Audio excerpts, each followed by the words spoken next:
evening, wonderful people, great Biafrans, wherever you are, on the face of this very planet, this very day, the 6th day of April, in the year of our Most High Elohim, 2019. The time is approximately 4 minutes past the top of the hour. Wherever you are, I welcome each and every one of you, and as I do so, I will encourage you to welcome other people as well. Today is a landmark broadcast day. We shall be dissecting everything that is wrong with the Bible Zoological Republic, the way they interpret and apply their laws, and the injudiciousness of the judiciary. A typical example of which is Binta Nyako's court. We must do justice to this very topic today.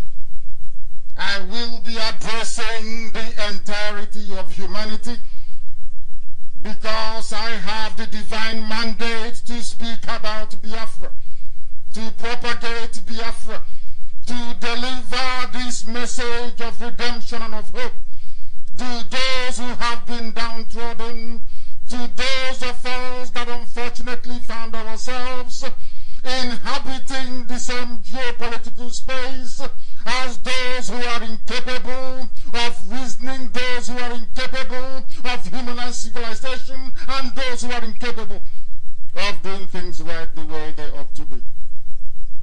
But before we go any further, we must hand over our proceedings to the Most High, Chukwokika Biama. My name is Nnamdi Kanu. I am the leader of IPOB, and by the special grace of Chukwokika Biama, I will serve the wonderful people of Biafra until the day I no longer draw any breath on this very earth. For Biafra must come in our time, and there is nothing our enemies can ever do to suppress that inescapable reality. We must pray because we are nothing without Chukwokika Biama, as our ancestors did thousands and millions of years ago. So shall I do this evening, because nobody taught us about Chukwokika Biama. We knew it from inception, because we are descended from heaven itself. This evening, we shall pray the same prayer that David prayed many, many years ago. We are pleased this very evening because Chukwokika Biama heareth our voice and our supplication, because he hath inclined his ear unto us. Therefore, we shall call upon him as long as we live. We are not idol worshippers. We are not heathens. We are children of the Most High, Chukwokika Biama. Though the sorrows of death encompass us and the pains of hell that hold upon us, we found trouble and we found sorrow. But each time we call upon the name of the Most High, anytime we present our supplication before Elohim, he hears our prayers and he delivers our soul. For gracious is the Most High and righteous too. For our Creator Chukwokika Biama is merciful. He will preserve us. Chukwokika Biama will preserve his children, because up until this day, without his mercy, I will not be alive to continue to propagate this very divine gospel. That is why our souls will not be troubled. It shall rest. For Chukwokika Biama has dealt bountifully with us. He has delivered our soul from death, our eyes from tears, and our feet from falling. As long as we are IPOB, we can never fall. For Biafra shall come in our time. For we shall walk before the Most High, Chukwukikabiama, in the land of the living. I believe this evening, therefore I have spoken, that though I was greatly afflicted, and I said in my haste, that man is altogether vanity, what shall I render unto Elohim for all his kindness towards all of us, towards IPOB? For we shall take the cup of salvation and call upon the name of the Most High. We shall pay our vows unto Elohim in the presence of his people. For we are precious in the sight of the Most High Elohim. O Heavenly Father, for truly we are your servants. We come before thee. You have loosed all our bonds. You have broken the chains of damnation and of slavery.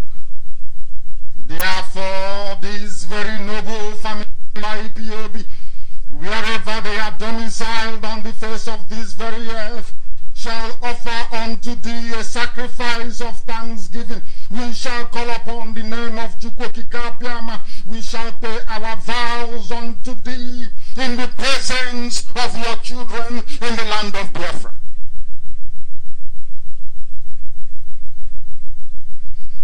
For in thy presence, O Elohim, in the midst of thee, O Biafra, we shall praise the Most High. We shall call upon the grace of the Creator of everything that has been made. That this evening and always, no matter where we are, we will ceaselessly and continually offer praise and adoration, worship and exaltation unto your holy name. Forever and ever we pray. He said,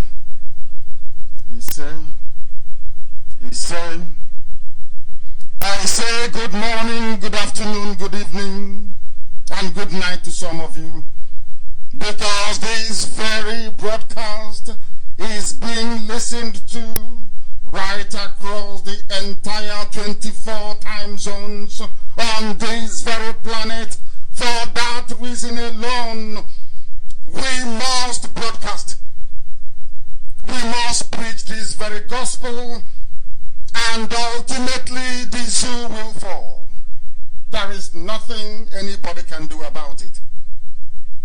Those that underestimate us do so at their own peril. They do so at their own cost. Because here we tell you what we are going to do before we do it. Our enemies may gather, they may gang up against us, they may conspire against us, but they shall never ever prevail upon our lives. Because our mission is divine. And Chukwukikabiama has authenticated IPOB to restore Biafra. And that is exactly what we are going to do. This very gospel this evening is a very solemn one. This very gospel this evening is one that will leave an indelible mark on the minds and the conscience of the people. That is why we must come prepared. And before we came on air, I made it very clear. I instructed my deputy to ensure that certain documents are circulated extensively, that everybody may follow this very broadcast, because what we are doing is not out of our own making nor concoction, but we are referencing the laws of the damnable Zoological Republic. Their own laws is what we are using to judge them this very evening. Nobody should go anywhere or be in a hurry. Let people gather around you to participate in this very unique broadcast this evening. My mission is very simple: to prove to the whole world, and especially the Nigerian judiciary, that everything IPOB is doing is according to the dictates of the laws of Nigeria, not UN, not Africa Union, but by the laws of Nigeria itself. Therefore, the persecution must stop and all the court cases dismissed. I must ask you this evening, if you don't have any of these documents, to lay hands on them. Simply go to Google and type them in. You will be able to get them there. The first document that I want you to have is the Constitution of the Damnable Zoological Republic. Go and get online electronically, please. Go to Google and type in the 1999 Constitution of Nigeria. You have it open. You also go and look for the African Charter on People's Rights, African Charter on Human and People's Rights. These things are on my page, MAZI Nnamdi Kanu, the official one. It is also on Uchemefor's Facebook page and a few other places as well. I want it also on Radio Biafra, please. African Charter on Human and People's Rights. I want you to also go and look for the laws of the Federation of Nigeria. We are going to judge them using their own laws. I want to prove to them tonight that they are vacuous and empty. They are not educated, not as we are. I did not study law, but by the great Elohim, we shall lay the zoo bare for the world to know that these animals and vandals are incapable of following the laws that they themselves made. In other words, they do not belong to civilization. They should go back to milking cows and drinking cow blood. They are incapable of human advancement and civilization. Because laws, written down laws right from Hammurabi in Mesopotamia, has stood the test of time. When men write down laws, they adhere to it and they obey it, but in the zoo they don't. Go and get laws of the Federation of Nigeria, African Charter on Human and People's Rights, 2 documents on this very African Charter. You also go and get the Criminal Code Act.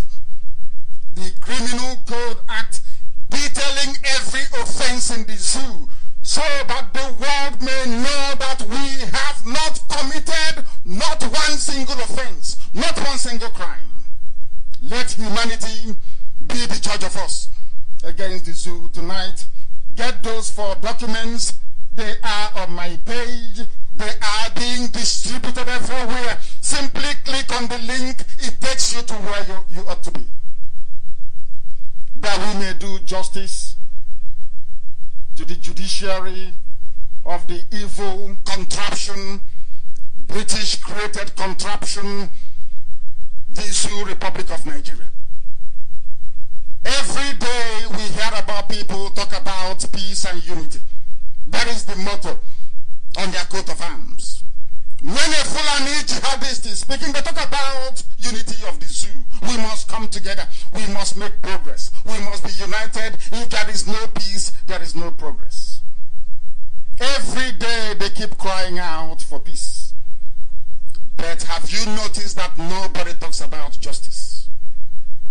Nobody talks about obeying the rule of law or adhering to the rule of law, doing the right thing. No, they want peace at all costs. Even as they bring jihad into our land, they want us to talk about peace. As they rig and falsify election results, all they talk about is peace and let's move forward. As they lock up innocent men and women and demand extortionate amount of money from their parents and their guardians that they may be released, all they talk about is peace. Nobody talks about justice. Here tonight, we talk about justice as we always do. Every aspect of life in Nigeria is steeped in injustice. There is something not quite right with the thought process of an average black person. I shall demonstrate later on. You know, sometimes they accuse me, they say you castigate black people, but I have a reason for that, and tonight I'll prove it.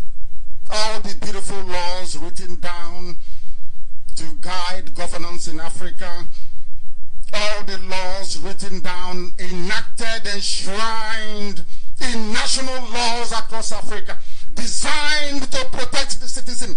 No African country, including South Africa, I repeat, I say, no African country obey the laws that they make. It's a very big shame. But we are focusing on the zoo, and that is what we must do tonight. Because Chukwuokike Abiama is in heaven to bear us witness.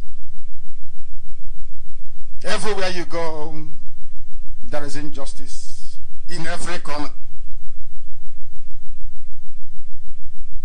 Where you have a powerful man or powerful group of criminals, they do as they please.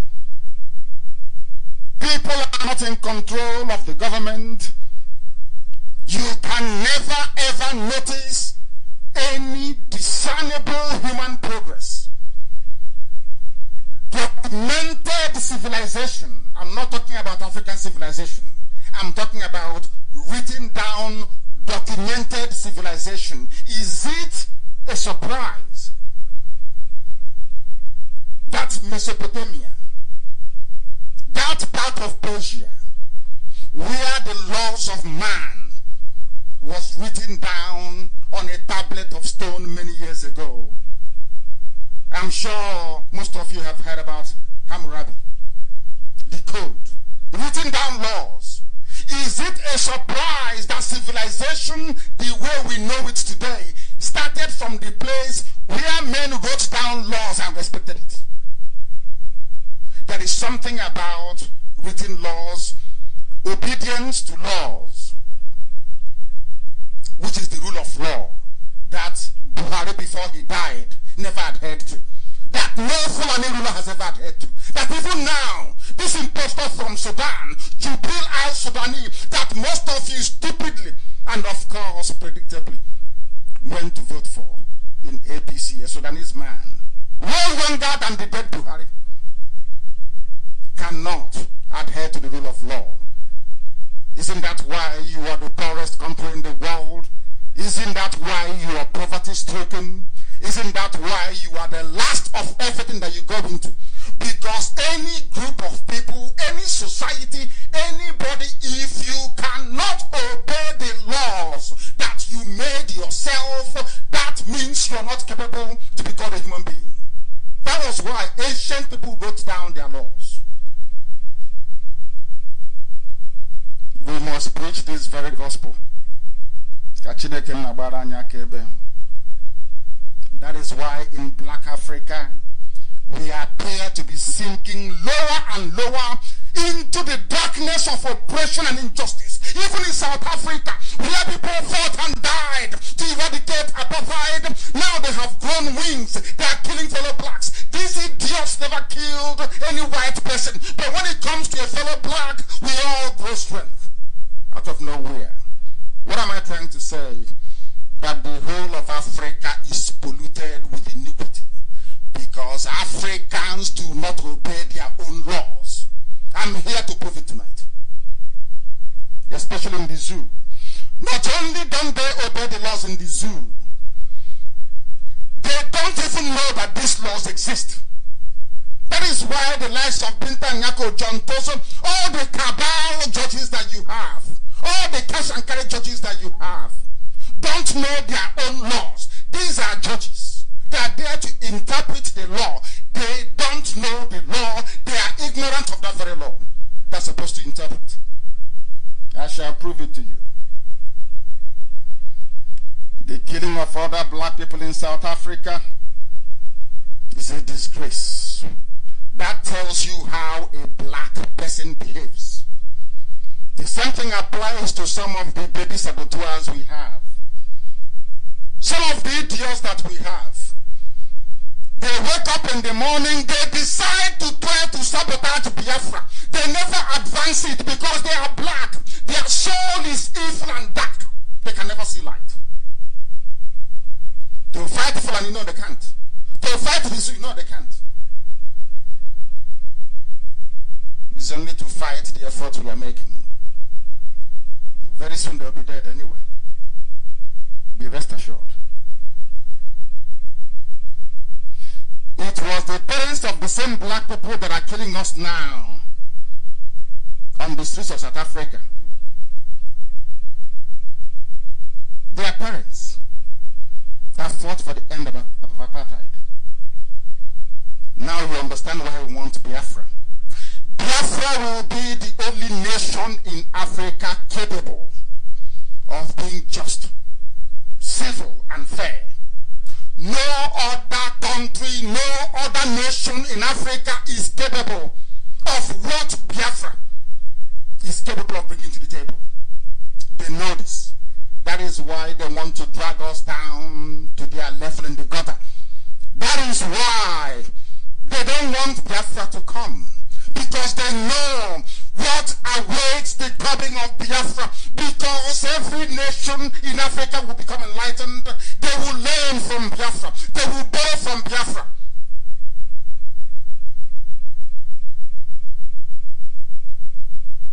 Nigeria and their lawlessness, aided and abated by the likes of Bintan Nyako, NJC, the Judicial Council. I'll prove all of this tonight. Remember John Bozo, the idiot they brought to jail me, and I told him he's joking.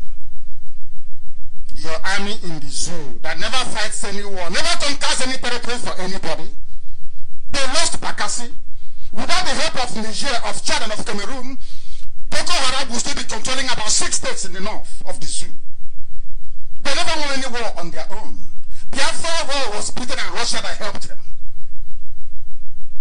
All they specialize in is killing unarmed civilians. The only country in the world that does that. And you want me to respect you as a Nigerian. You want me to have regard for you as a baboon in a zoo. You cannot reason properly. Other armies of the world are fighting, conquering territories for their nation. The zoo army, all they do is kill civilians.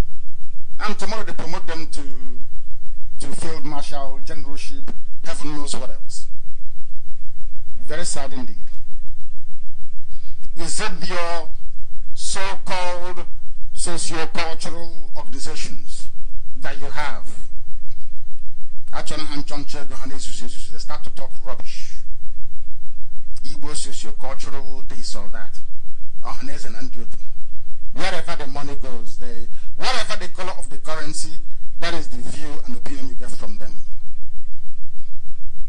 And the ignorance of the populace. That is the worst of it all. That the people who should rise up against tyranny, rise up against oppression, they are the ones who foolishly, I must say, condoning the same evil that is consuming them. That is how ignorant they are. Let us begin by looking at the highest levels of lawlessness in the zoo called Nigeria. Before we get to Binta Nyako and what she's doing in her court, she said the court is hers. The building is her own. She can do whatever she likes. She is not answerable to anybody. Not to any law, not to any written rules. Anything she says is what goes. That's what she's telling everybody every blessed day. Let us, can it be done now from the beginning to tell you how foolish Nigerians are. Especially the Nigerian judiciary. That's what I want to prove to everybody. They are the instigators of lawlessness. You see all those judges with their British wig. That name also Sunday so mad.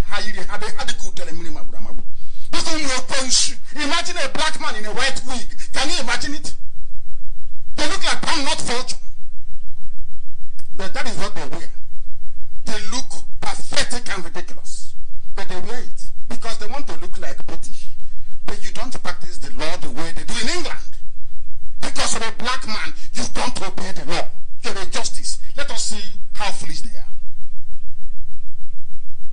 You will all remember the appointment of a Chief Justice of the Federation, for example. You know that man, Tanko Muhammad, or whatever he's called. Ask yourself this question this evening or this morning, afternoon, depending on where you are. How did Nigeria end up with a Sharia court judge as the Chief Justice of the Federation? The Chief Justice of a jurisprudence that practices common law. Have this in mind, and I asked you before to go and download common law. I will tell you what it means later, and where I'm pointing it out now. Some Nigerians, in their God-given ignorance, think that Sharia law and common law legal systems are the same. That is how, some lawyers, they think it's the same. But you know what they have done? They cleverly twist it, as Pinta Nyako and the Fulani judges have done, to civil law. There is a difference between common and civil law. There is a massive difference. I will tell you later. Have those documents I asked you to download much ready. The process of breaking the law in Nigeria starts from the very top, because citizens don't know that disobedience to established law and order by your presidency, which is Jubril, controlled by the cabal, by the judiciary, by the NJC, is the reason why Nigeria, that great zoo, is a wild, wild west. What does their constitution, I asked you to go and get a copy. What does that constitution say about the appointment of a Chief Justice? And has that simple process been followed in the removal of Onogen and the appointment of Tanko, the Sharia judge that replaced him? This is NJC. They are the final custodians of the law. But here they are breaking the law. These are people who should be saying to Jubril, to Abakiari, and the rest of the other four cabal, what you're doing is wrong. It's against the constitution, but to hell with everybody. It is Nigeria, anything goes. As long as Yoruba media is behind us, we can do whatever we like. As long as Tinubu wants to be president in 2023, he can bring Yoruba media with him. We can do whatever we like. That's what's happening in the zoo. And only yesterday, they said NJC recommends compulsory retirement for Onogen. And surprise, surprise, Tanko Muhammad that replaced him committed no wrong. If you look at this very statement on face value, you think there's nothing wrong with it. But let us go to the zoo constitution and see. I want people to go to the constitution you downloaded in your phone, in your app, in whatever computer, whatever thing that you're using. Gather around and have a look at chapter 3. At chapter 3, it is called the Judicature. Chapter V plus 11 is 7, isn't it? In Roman numerals. V is 5117. Chapter 7. The Judicature is called Chapter 7 of the Constitution of the Zoo. I want you to move to subsection, or should I say section 231.1. It is in chapter 7, the Judicature. It deals with the appointment of a person to the office of the Justice of the Supreme Court of the Zoo. And also, very, very interestingly,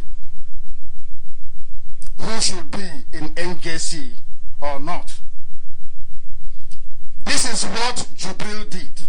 I don't know if they have found it. Has anybody found it here? The Judicature. It is chapter 7 of the Constitution of the Zoo. 231.1 go down to 231.5. 231.4. 231.4, 231.5. This is the Constitution of Nigeria that I'm quoting, not any laws from anywhere else. What does it say? It says, if the office of Chief Justice of Nigeria is vacant, or if the person holding the office is for any reason unable to perform the functions of the office, then until a person has been appointed to and has assumed the functions of that office, or until the person holding has resumed those functions, listen carefully. The president shall appoint the most senior justice of the Supreme Court to perform those functions. This is a part of the constitution of the zoo that the cabal used to justify the removal of Onogen. This is the part of the constitution that corrupts Yoruba lawyers. Senior advocates amongst them tried to argue in court as to why Onogen should be removed.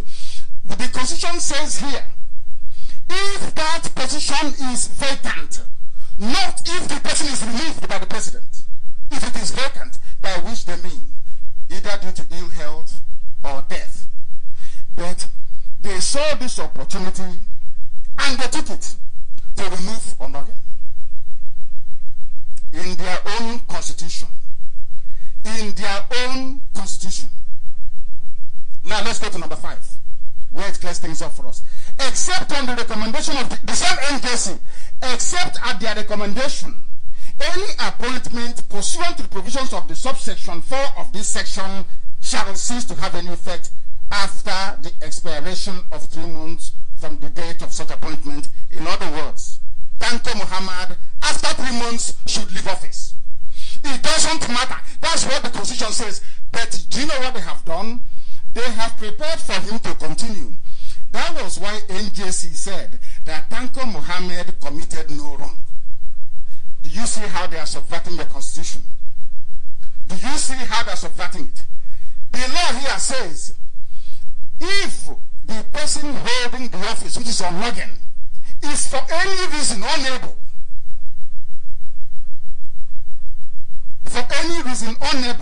to perform his function, is Onogen sick? Was he involved in a motor accident? Has his speech been impaired? Has his brain been affected in any way? He should not have left office. Because the same constitution says, unless you're convicted of a crime, you are innocent of that very crime. It is in this same constitution, we shall get to it later. Do you see how they're playing with you? Messing about with your mind? Do you see how confused NJC is? It's unfortunate that the so-called NJC doesn't know their own constitution, or out of fear have refused to insist that the government be held accountable to its dictates. Where in the constitution? Where is it? In this constitution that empowers the cabal through Jubril al-Sudani to suspend Onogen without the Senate voting on it. You can't, because the man is not dead. He is not infirmed. This man has all his faculties intact. You should not remove him unless he's been convicted of a crime or 2/3 of the Senate votes to get rid of him. Let's continue. The president of the zoo, yes, admittedly has the right to appoint an acting chief justice when the president or the holder of the office is unable to perform his duties. Not convicted by anybody. But it gets more interesting as we go on.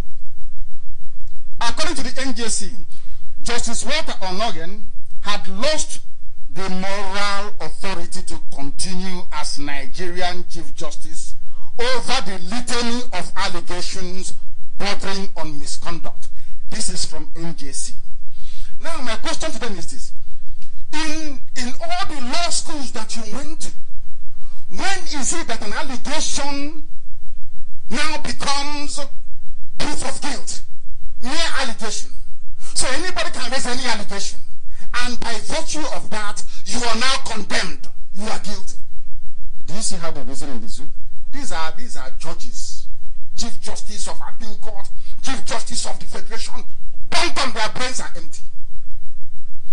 The first thing they tell you is that you are innocent until proven guilty. Here you have NJC supporting and validating iniquity. Validating iniquity in their own ranks. The question I'm asking is this. Who in NJC determined that Onogen have lost the moral authority? Is it a properly constituted court of law, Or is it the Fulani cabal in Aso Rock running Nigeria that wants their own Fulani Islamist, this Tanko Muhammad man, to take over the reins of the judiciary? The same way they have succeeded in taking over the army, the air force, everything is Fulani. And the entire governance of the zoo called Nigeria.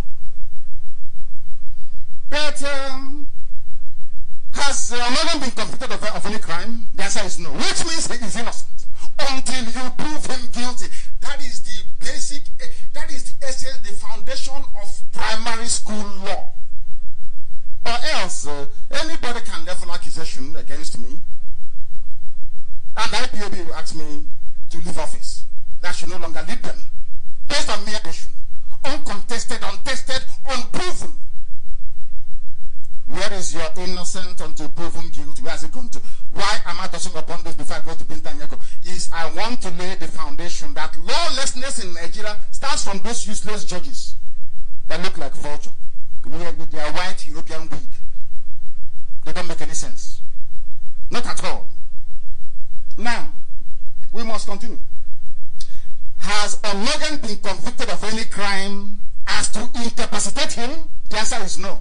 Why did Jubil al-Sudani, the Fulani cabal, why did they remove Onnoghen? Nobody can answer that question. All the zoo animals you have in Nigeria, they can't answer that simple question. Why? You say it is an allegation. Anybody can level whatever allegation on anybody. After all, they accuse me of taking money from APC. Then they later accuse me of taking money from PDP. Very soon they'll accuse me of taking money from Lucifer. That is how they are. Accusation means nothing without proof. That is why you have law. I'm a justice. Have appeal court. Retired chief justice. They are all of you are mad people, all of you. Insane. Look at you presiding over injustice. The conviction of a man without proper trial, without following the due process of law, and you're telling me that you're a judge, you're a justice, you're an NJC. Why is it difficult for us to understand that mere allegation is not proof of guilt? How many more millennia do you have to live on this earth before you understand that? That is very basic law they teach you in primary 4. What I'm telling you now, I learned when I was in primary 4. Heaven is my witness that you don't convict anybody until you find them guilty in a court of law. Or else I don't like you everywhere. Or else it's a dictatorship. Don't you know that? We must continue. Where is it, that cornerstone of justice that says presumption of innocence before proven guilty?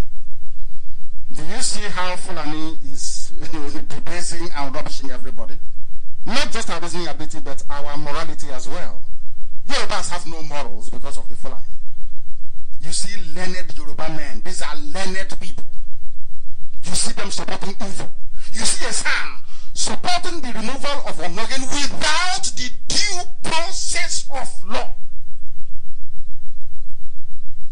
But all the allegations against Fulani people are swept under the carpet. Remember Ibrahim Lamode of EFCC, Zunosh na EFCC, swept under the carpet. Where is he? Lunatics. To understand why Onnoghen was removed, you have to appreciate who the chairman of the same NJC is. But first of all, in fact, let us even look at the commission of the NJC.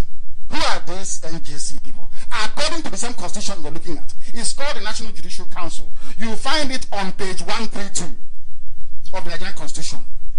It tells you about the composition of the NJC that recommended that Onnoghen should go because of the weight of allegation, not guilt, against him, but that the present chairman, Tanko Muhammad, is free. Let us look at who made that decision. Maybe that can clarify things for us a bit. The national, according to the constitution of the zoo, not me, the National Judicial Council shall comprise of the following members. Here we go. The Chief Justice of Nigeria, who shall be the chairman. In other words, it is the same Tanko Muhammad that they used to replace Onnoghen that is chairing the committee that recommended that Onnoghen should go. What other instance do you need of prejudice if not this? They sat in their Fulani cabal meeting and decided to remove Onoyen. He's from South, nobody will care. All they know is to talk, some of the told there. They are from, all they know is to talk about Biafra, talking rubbish. They sack their brother, they cannot do anything about it. They are normal. Onoyen was removed because they know that people will not rise up. Fulani, they know you very well. You will rise up. The man now recommending and insisting that Onoyen should resign is the chairman of the NJC, the same Fulani man they used to replace him. Do you understand what I'm saying? That is the foundation of injustice in the zoo. This is from NJC themselves. Now, my contention is that injustice is not just that I'm just telling you the watchdog of the judiciary is NJC. See how bad they are. Then what hope do you have for the lives of Binta Nyako? Every layer of legal practice in Nigeria is steeped in injustice, including ordinary lawyers. And we shall get to that later. If the parent body can be so parochial, defiant and evil, I mean NJC, how much less those who are meant to hold in check the likes of Binta Nyako and other judges in the zoo? Because they can't do anything to them. A judge can do whatever. They go to NJC and they say, me, I know your secret as well. You don't obey the law as well. And they sweep it under the carpet. That's what they do. In Binta Nyako's court and many courts across the zoo called Nigeria, detention centers like the DSS dungeons, the cells you have in the army barracks, police cells, the SARS and their organ harvesting facilities across Nigeria. I'm sure you heard it, that Nigeria is the #1 place for organ harvesting and transplant. You don't know who does that? It's SARS now. They arrest your child 8 p.m. in the evening. Your child is dead, gone missing, gone forever and ever. They cut open his stomach or her stomach, take the liver and take everything, kidney, everything they need, and they ship it to India. And some of you bought the flight and go to India for transplant. You see the circle of our stupidity. That will be a topic for another day. But SARS that harvest organs for the rulers of the zoo. Innocent people are being held without charge in all these centers. Denied appearance before a court of law for years. When I was in DSS dungeon in their custody, I raised this very issue when I was transferred to Kuje and I came to court. I said it. People are locked up, incommunicado for 4 or 5 years. They have never seen the sunlight before. You know, in Nigeria now, black people, they say, as usual, God will provide. They sweep everything under the carpet. I met many people in DSS dungeon, even in Lagos, where I was arrested, and also in Abuja. They have been in the same spot for 4 years. I said the same spot.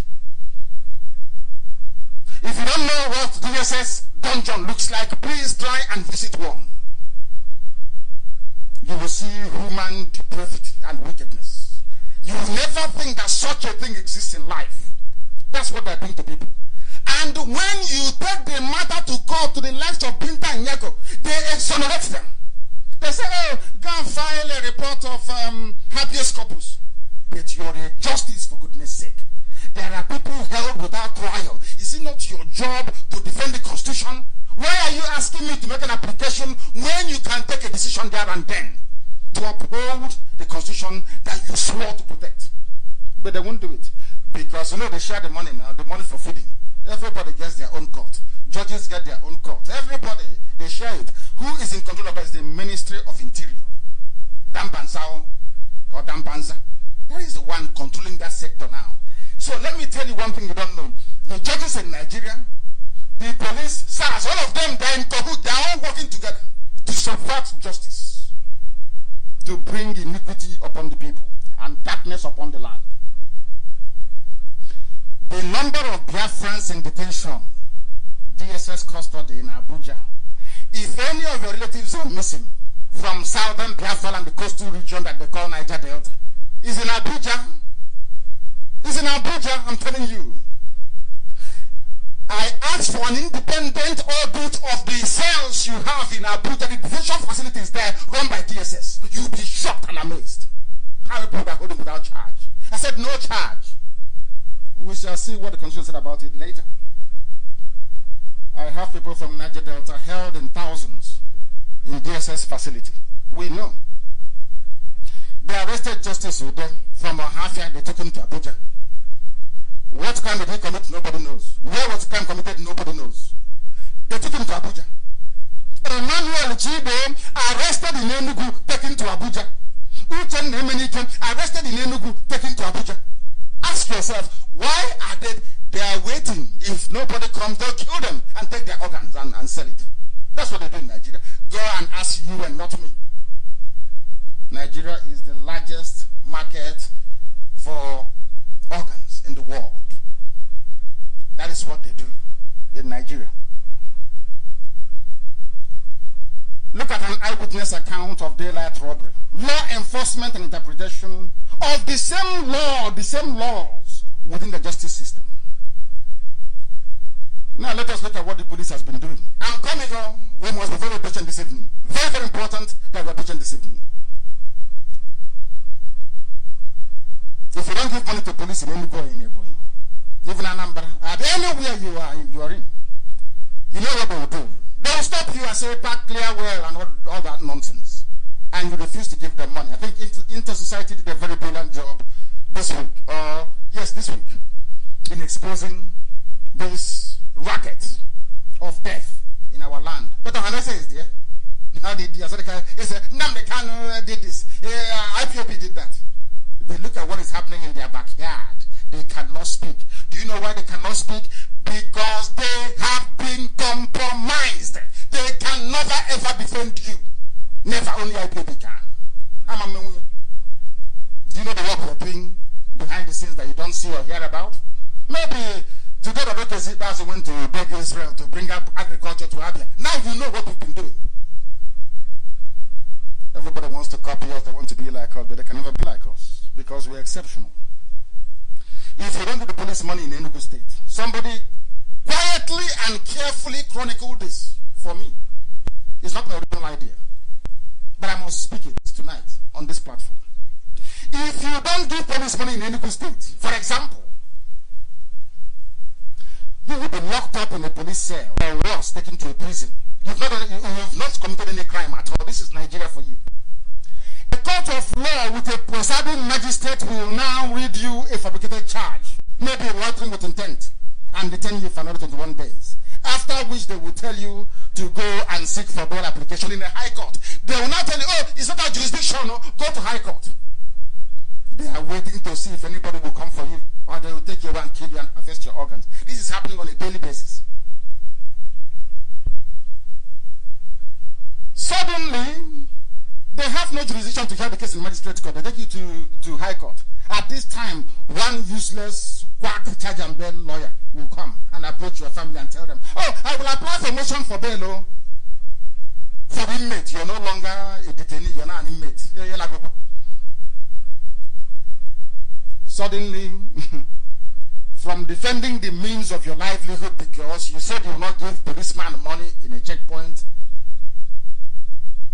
a very ravenous and unconscionable police force, you have now become an accused person. The criminal lawyer will first of all take 50,000 naira from you or from your family. And when you appear in court, the same lawyer will go back and approach your parents or your guardian or your relatives and tell them that I need another 250,000, 250,000 naira. And also my 5,000 naira for appearance fee. Now listen carefully, appearance fee for lawyers in Nigeria. It is at this point now that the interest of the lawyer is now aligning with the police. It is now in the interest of the lawyer that the police or army or DSS can now detain this person indefinitely if possible. Do you know why? The lawyer collects 5,000 naira every day the case is called up in court. So he has no incentive to ensure an early release of the detainee. No, what for? Every month, every 2 months, you collect 5,000 naira for free. Imagine doing that for 20, 30 people. You don't have to do anything. Just come and collect 5,000 and go. Appearance fee is called. So not only NJC and judges, even ordinary lawyer is among this conspiracy. That is why I said that the soul of a black man is evil. Evil, I say it without any qualms whatsoever. Evil. Even lawyers. Appearance fee now takes over. As the case progresses with an innocent man in jail, or woman for that matter, the lawyer one day will quietly disappear and never see him again. This is the height of wickedness in Nigeria. Is it as if every layer of the legal profession is in agreement with each other to undermine due process of law? Not just Jubril in Asorok and his handlers, Abakiyari and not the rest of them. But as with most people, I wonder if this is what they are taught in their law school. Now let us come to Binta Nyako and the Nigerian Judiciary, and to prove to you how they have been making a mess of themselves. It is agreed that the Constitution of Nigeria is the highest law in the land. People don't know the meaning of Constitution, but I will tell you. A Constitution is the highest body of law, the highest authority. Even in that same Constitution, it is written that any law that the National Assembly makes that contravenes any aspect of this Constitution, this Constitution takes precedent. So it doesn't matter how many times you quote Akaja or that Administration of Criminal Justice Act. Rubbish. Once it contravenes the Constitution, that is its bog standard law in the whole world, the Constitution takes precedent. Do they know this? The answer is no. Listen carefully please, every constitution in the world is the same. It is written in as much plain English as possible, and for the purposes of our in-depth research tonight, we must understand that present Nigerian constitution is written in plain, understandable English, not Shakespearean English, not Dickensian English, not Chaucer English. If you did literature in good schools like Government College Omaha, you know what I'm talking about. At least class 3. You would have read Chaucer and a lot of plays by Shakespeare. A constitution of a country is written in such a way that any average person with fine grasp of the language it's written in will be able to comprehend it. You don't need any specialist training in law to understand a constitution. Now, listen carefully. They've been arresting people everywhere. Justice, everybody, Emmanuel, everybody's in detention. What's the CIPOB they take you? But let us look at what the Constitution says. Go to chapter 4, please. IV, chapter 4, IV. Written fundamental human rights in the Constitution of the Zoo. And let us see what it says. This is what Binta Nyako, John Tozo, every judge in Nigeria should be defending, because this is the Constitution. Let us see if they are doing it. Because ask them, what is the job of the judiciary? The job of the judiciary is to interpret the law. Look at the law here. There is no law greater than the Constitution. It is the highest law. Let us see or read what the law said about arresting people and what should happen. Here we go. Chapter 5. This is a chapter fundamental rights. Subsection 2. Any person who is arrested or detained shall have the right to remain silent or avoid answering any question until after consultation with a legal practitioner or any other person of his choice. Let me ask you, those of us who have been arrested, how many times did they ask you to call your lawyer or bring lawyer to you or ask you to make a phone call to tell your people, to tell your wife, your children that you're in detention? I said, how many people? But that's what the law says. The police doesn't do this. And when you go to court and ask a judge to enforce this, to make the police do it, they'll tell you no. Let me give you an example. If you are arrested in a civilized country, anywhere, I say civilized, anywhere in the world where they practice rule of law, once you go to court and say to the judge, Your Honor, I have something to say.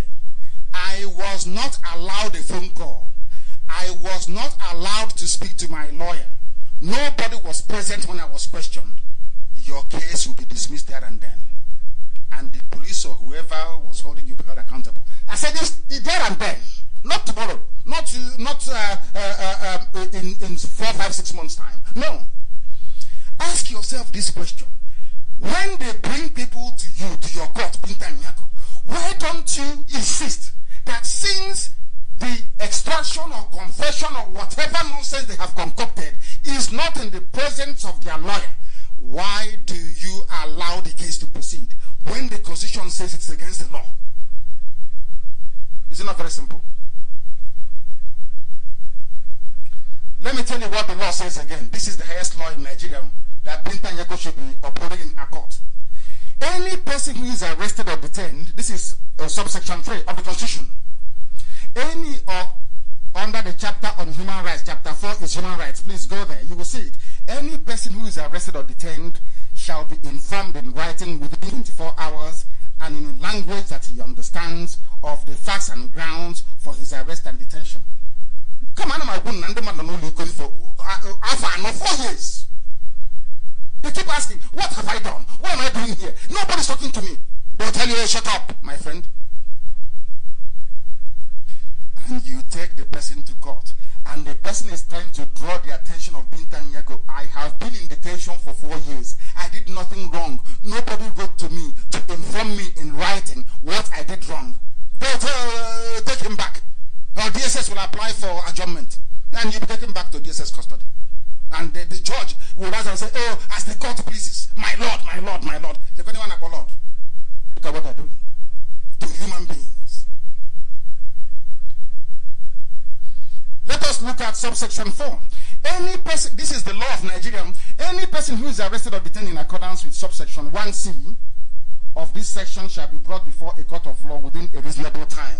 Everybody is entitled to appear before a court of law. Why is it that Justice Sudan hasn't been taken to any court? Why is it that Emmanuel has not been taken to any court?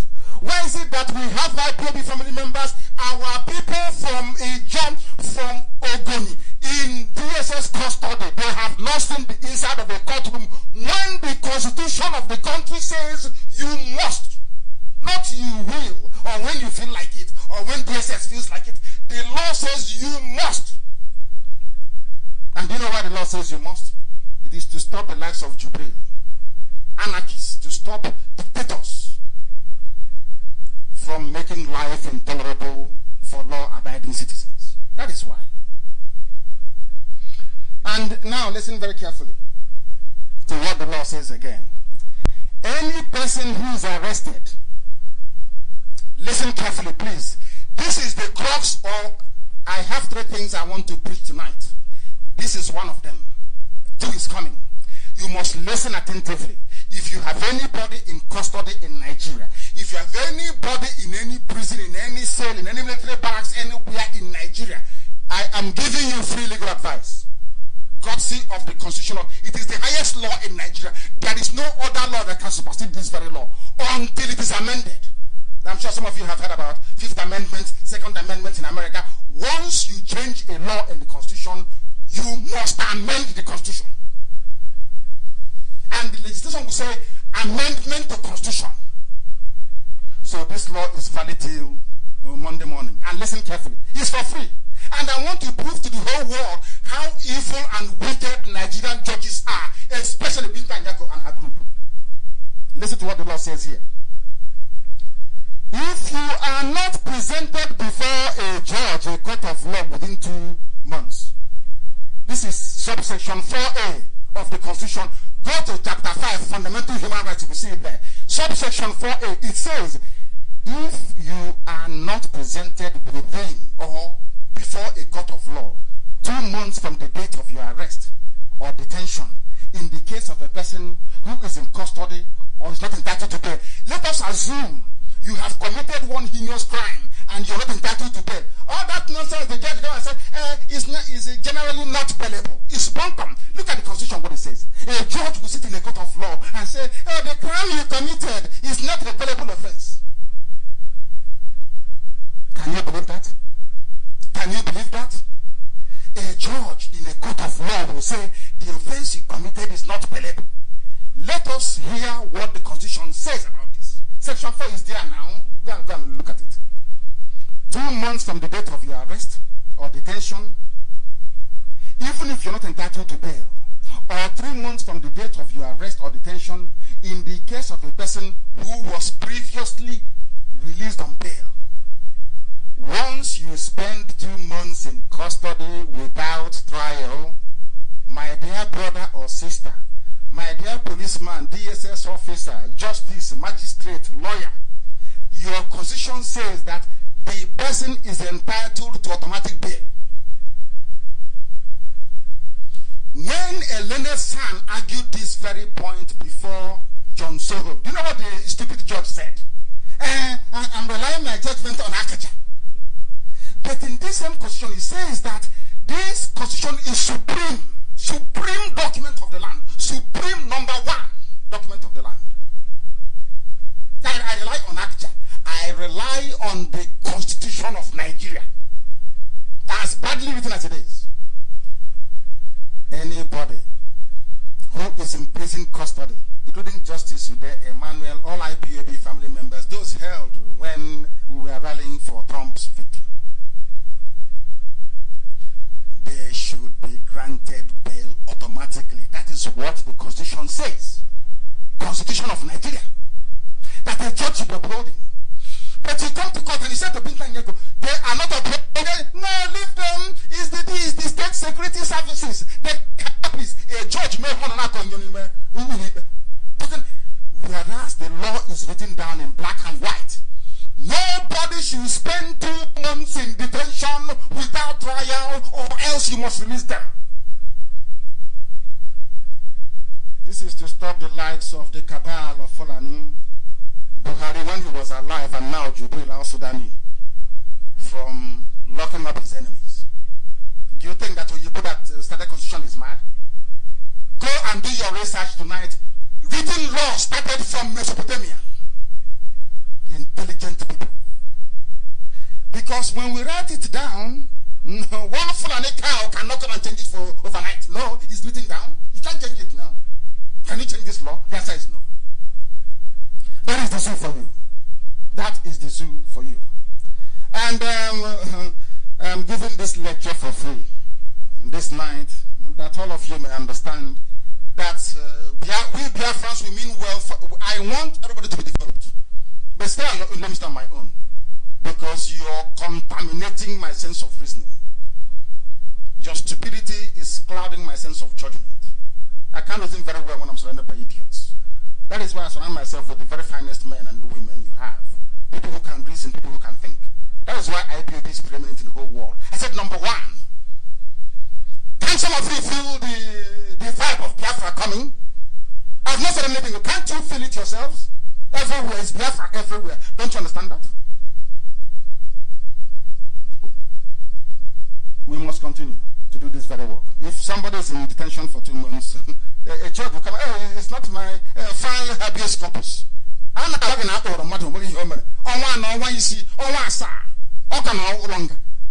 the law says you must, MUST, release that person. You're asking me to file habeas corpus. A judge. That is to tell you that they're all in it together. Because the more they're holding him, the more Dambanza is collecting 20,000 naira every blessed day to say they're feeding people. The judge will get her own court and go to Dubai on holidays. Unbelievable. Unbelievable.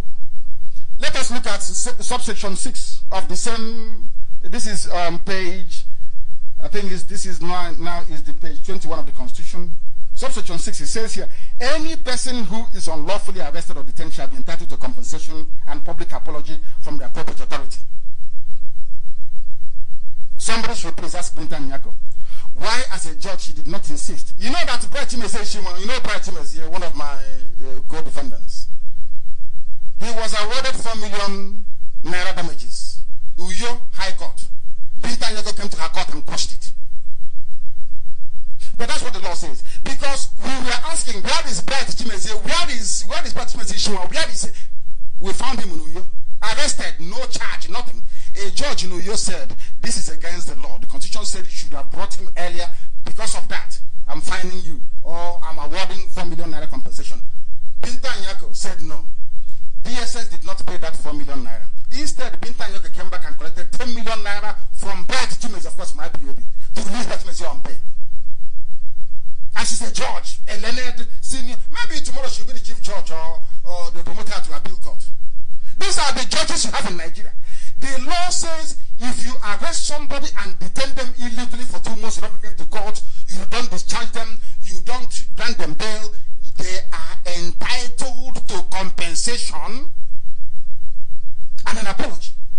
A judge, a fellow judge in Federal High Court to you, determined that Brett Chimezie Ishiwa had been detained illegally for over 2 months without trial. Therefore, awarded Brett Chimezie 4 million naira against DSS. The DSS pay? No. Binta Nyako came back and collected 10 million from Brett to set him free. Sorry, to grant him bail, not even set him free. That is Fulani. You see, Fulani Judiciary. When I say I don't want to be part of Nigeria, people don't understand it. I am taking Biafra with me, people, because they don't reason like human.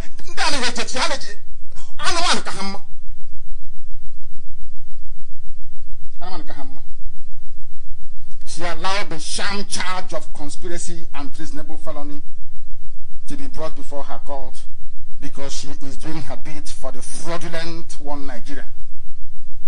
And now the issue of my bail revocation.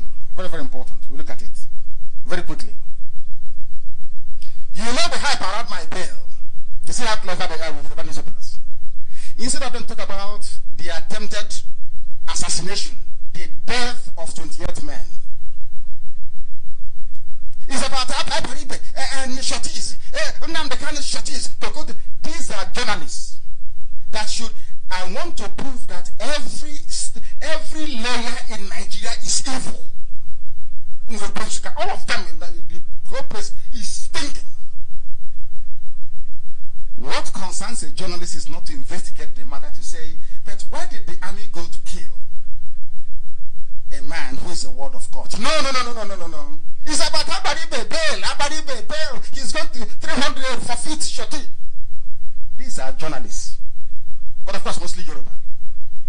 Because they don't like Biafra. We recall what happened with the hype around the issue of my shorties. How Binta Nyako played up the responsibility of the shorties and downplayed my assassination attempt. As if it was Abaribe and the rest of the shorties that called Buratai and his men to invade my home. We all know it was certain Igbo men in Ohanezendi, Ibazu, of course. They have rewarded him, leading him back into power, and he's dancing. Dancing. I'm serving Fulani. The warrant chiefs did that, and what are they today? When the white man came, the warrant chief can do no wrong. Anything he does, go ahead. Okugo. Chief Okugo that was responsible for the death of our mothers in 1929. They protected him. So what Putas is doing is nothing new. He's running to Israel, thinking that his days are numbered and he knows that. Look at Omahian Rodiano and a few others that have actively sought my assassination. Binta Nyako never mentioned them. He said, bring Nnamdi Kanu, bring him here, bring him. Bring him.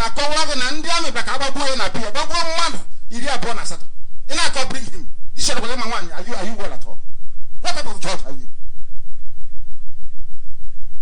I need to see him. You must bring him. I gave him to you. And now begging my father not to come about him. Can you believe how these people reason? They came to my house to kill me. And Yoruba media, they have the temerity to say, Nnamdi, he can't hear anyway, he's a coward. If you're a strong man, why didn't you come alone to arrest me? Why did you bring Air Force, Navy, road safety, mobile police, army? Every regiment in Biafra land was drafted to come to my house. If you're strong, you are not ashamed of yourselves. You bring army and helicopter to come to the house of one man. Me and you, who's a coward? If you're welcome to, why can't brother come on his own to arrest me? Can be Yakaran.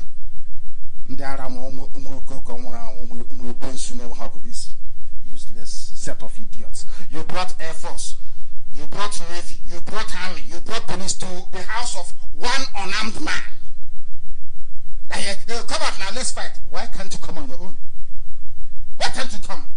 Let's fight. This UG, it is their lives who are in South Africa, killing the children of those that fought for apartheid to go.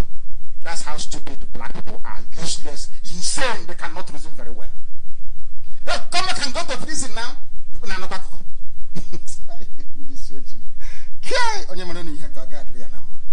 But we are Biafrans. And believe you me, we are not black Africans. We are Biafrans. And Biafra will be different. And the world knows it. And that is why they don't want Biafra to come. Because they know Biafra will be different. Everybody knows this. For a fact. Let us look at what the Zoo Constitution says about sending a battalion of cowardly Nigerians. These are cowards that came to my house. Come alone now. You brought a battalion, helicopter, gunship on top of my house. 2 jets to bomb my village. As they did in Odi. In the Arab. The Constitution of the Zoo, chapter 4, the same fundamental rights, 33:1, says that every person has a right to life. This is the Constitution of the Zoo. And no one shall be deprived intentionally of his life, save in execution of the sentence of a court in respect of a criminal offense of which has been found guilty in Nigeria.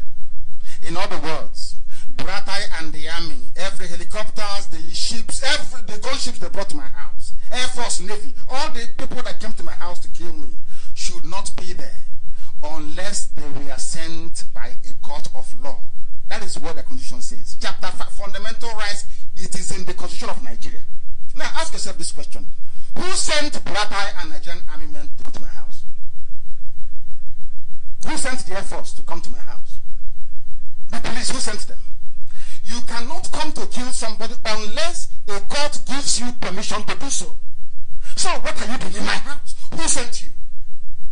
That is the question that Binta Nyako doesn't want to answer in her court. That is why anytime we bring it up, oh, you said, but because the shot is bring me Nnamdi Kanu.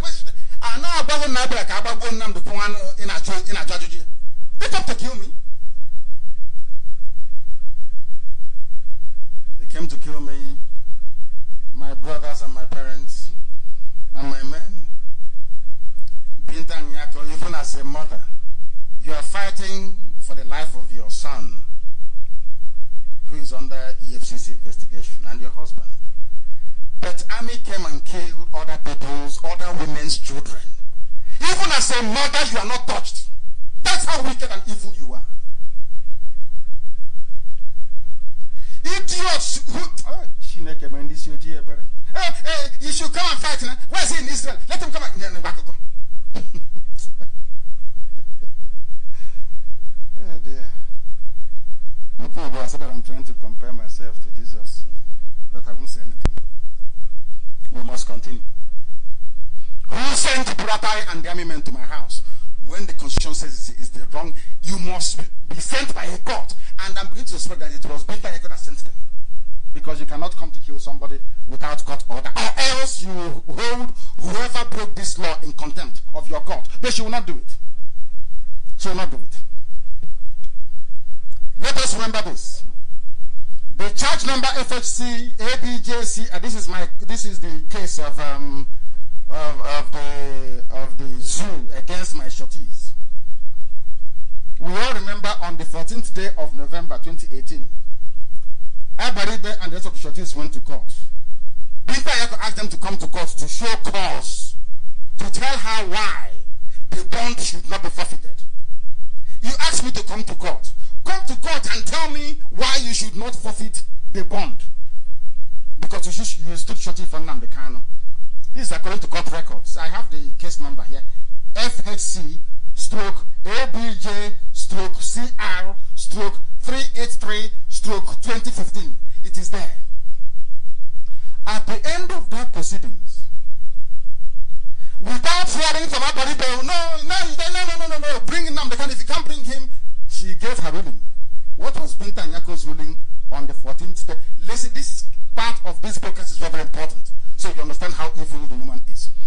She said on the 14th day of November 2018, this is her ruling in her own court. The sureties have still not produced the defendant. But she asked them to come to court to tell her why they cannot produce me. But this is her ruling. Because she never gave them any chance to explain. She went on straight away. The sureties have still not produced the defendant. In the interim, the court hereby orders that the sureties in the interim deposit the bail bond in court within 2 months from today. For 6 months, or the bail will be forfeited. Some of you may have read from the newspapers how they reported it. Abaribe to go to jail. Everybody to forfeit here. But this judge, you asked them to come to court to tell you why I am not in court. You did not listen to them. You went ahead to say, you have not produced him. But you asked them to come to court to show cause why they cannot produce him. Now you're saying they cannot produce him. And you're a judge, a justice.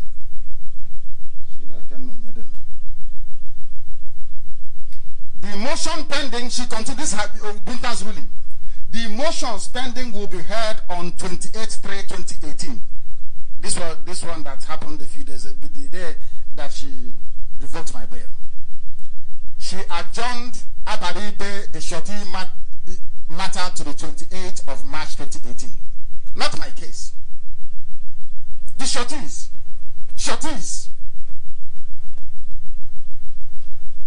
This was done without hearing the reason why I was not in court.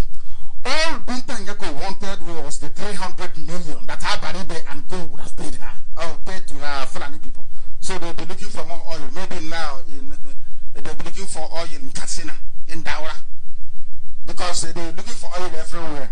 And one of the idiots came out. They said that they'll keep burning our money in the report of the sea until they find oil. What you people endure? I don't know how you manage to sleep at night. Some of you. I don't know. All Binta Nyeko wanted was the money. Our oil and gas that fueled the ignorance in the north is not enough. They wanted to collect yet more money from us. From the people they gave only 20 pounds after the war. From the ruling, it was clear that all Binta Nyeko wanted was the money. The same way she forced us, IPOB, to cough up 40 million naira. Some of you don't know this. I've said it before. We paid 40 million naira. Cash bond, cash. And you keep asking, but what did we do that we're paying you cash? To be free and bail. Which crime did we commit? We shall come to that later on. We paid them this money. It's in their bank, or they have shared it as usual. They shared this money before they released to us Madubuku, Ishinwa, Onwudiwe, and the one we see, David. Ask yourselves this question. How many Boko Haram, ISIS in West Africa, Fulani headsmen, Miyeti Allah, the Fulani highway robber kidnappers you have now in the north, how many of them have you asked to pay cash bond before in your court? In all the Fulani courts. Check the enormity of the crime they commit. Genocide, that's what they're committing in the north, Fulani headsmen. But because you are Fulani, compare that with what you claim Nnamdi Kanu and his co-defendants did, which is to ask for self-determination as contained in your own laws. You're asking me to pay. Asking IPOB to pay you 40 million before you can release people on bail. That is a judge or justice for you in Nigeria. Let us go back to Binta Nyeko. She adjourned the case for the sureties to the 28th of March for hearing of the pending motions only, as clearly ordered by the court in the surety proceedings of 14/11/2018. In November, she adjourned the case to hear from basically to come and take money from Abaribe and the rest. He didn't know that we are more intelligent than them. It is the rule, now listen carefully please, where a judge in Nigerian court messed herself up, Binta Nyeko. It is the rule in every court of law in the world, not just in Nigeria, that both the court and the parties are bound by the record of proceedings. In a case before the court, but as we shall see, a sitting judge, in this case Binta Nyeko, whose duty it is to uphold the law, was in this very case acted in a manner that could only be described as judicial banditry, highway robber in a court. That's what Binta Nyeko is. judicial banditry by ambushing a defense lawyer in court. No judge does that nonsense anywhere in the world. To ambush a defense lawyer is not done anywhere. It's an impeachable offense. This is the legal equivalent of Fulani headsmen on Adamawa Highway who are laying unsuspecting motorists. That's what Binta Nyako did in her court. When this case for the Shorties came up for hearing last week, 28th of March, 2019, as directed by Binta Nyako on the 14th of November of last year, we argued, of course, in court. The lawyers argued, and quite successfully, that we filed an appeal against the decision, and that the appeal has been duly entered. The appeal filed by Abaribe and the rest of my Shorties is so simple that if you go through it, you will understand that Binta Nyako has no intention of following her own court rules. She abandoned every rule to do with fair hearing. All she wanted was to advance Fulani interest against Biafra. Let me also say this night and for the hearing public that there are 3 stages in forfeiture proceeding. Because I still shorty for you doesn't mean if you don't appear in court, I will go to jail or I will lose my bond. No. The law provides for 3 stages in forfeiture proceedings. Do you know why? Because they anticipated that in a place like the zoo, what happened to me could happen to anybody else. You can give somebody on bail to somebody, as shorty, and you go behind and you kill that person, and you ask them to produce the person. The person must come before the court to explain why he or she cannot produce the person that they stood shorty for.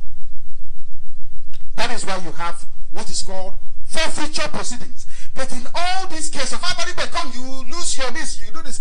Have you heard Binta Nyako mention forfeiture proceedings? The answer is no, because she knows once they go into forfeiture proceedings, you think they're not? They're very clever, but we are more clever than we are. Biafrans and they are Fulani. We are more sensible than them. The most important of which is reason to show cause. That is something called reason. Tell me why. She said it before. Tell me why I should not order for the forfeiture of the bond. Show cause. When Abiribe came to show cause, she would not listen. Instead, she gave her ruling. This reason to show cause allows the shorties to present their evidence before a court as to why they cannot produce a defendant. Shockingly, Binta Nyako never wanted to hear the reason why my shorties were unable to produce me. She jumped 2 critical stages in the judicial process to demand that my shorties forfeit their bond and works be committed to detention without following what the law says should be done. 3 stages. She jumped to the first 2. I went to the 3, thinking we are full and we will forget. Listen, let's debate. If you're still standing after 2 minutes, I know you went to school. But they will not last up to 1 minute, I assure you. I don't care who you are. Listen, you come out. I'm not writing nonsense on that fake account on Facebook. Come and debate me.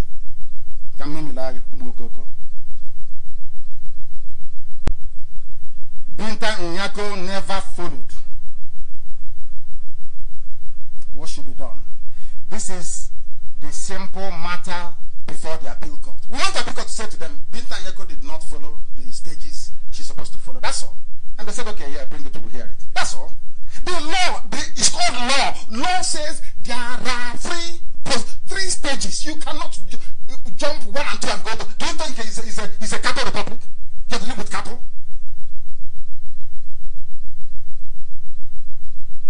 Now my question is this to all of you practicing law in Nigeria.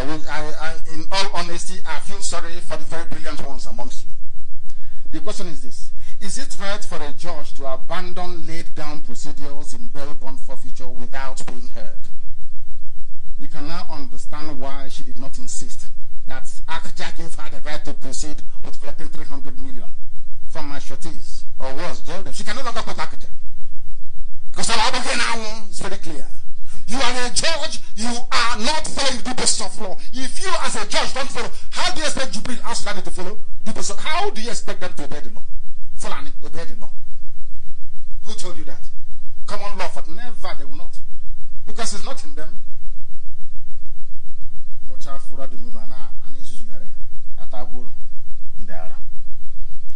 On that 28th day of March 2019, Binta Nyako had no choice than to grant Abaribe's application for stay of proceedings or execution of her order, I must get it right, and consequently adjourned the shorty proceedings, Sindai. They call it Sindai, but it's Sindai, pending the outcome of the appeal court hearing. After adjourning the hearing of the shorty proceedings, Binta Nyako, without warning, jumped into my trial there and then. No, look at how many laws this woman has broken. One judge. How many laws she has broken? She jumped into my case. No notice was given to my lawyers as demanded by court rules that there will be a hearing. Can you imagine a judge ambushing a defense lawyer? It's unheard of. A supposed senior judge, for that matter, who in all probability should be defending the due process of law. If a senior judge in Nigeria can have such little or no regard for the laws and rules of the court, how much more an uneducated impostor from Sudan, Jubilee Sudan? How do you expect him to obey the law? You know that one being paraded by the Zeus that some of you said you voted for in APC. That nonsense there is Buhari. Oh, dear me. Black people. Black. No wonder it took Europeans to end slavery in Africa. It took intervention of white people to end apartheid in South Africa. It was a white man who ended slavery in America. When can we reason for ourselves? Black people, when will you ever reason for yourselves? No, that's all you know. Gossip. That's all you do. To reason like a human being, you can't. In a matter as grave as murder, attempted murder, and assassination attempt, the prosecutor, called Labaran, merely applied orally to Binta Nyako for a revocation of my bail and the issuance of a bench warrant against me. Oral, not written or oral application. There and then. Just take away justice. Fast. You know, as you go for fast food, this is fast justice. All of a sudden, they're in a hurry. This was the same Binta Nyako who on countless occasions said that she presides over a court of records. I have heard that she said when I was in court, which means that all applications must be in writing for reference purposes. She said that in her court. I run a court of records. I need every application in writing. All of a sudden, because it's about revocation of bail, they want to stop my diplomatic moves around the world. Let us try and do something to tell Interpol to stop him. That's why she did it. A judge in the court of law. Equity and justice. Fairness. None. All sacrificed. Let us stop Nnamdi Kanu, that's all. That's why she rushed.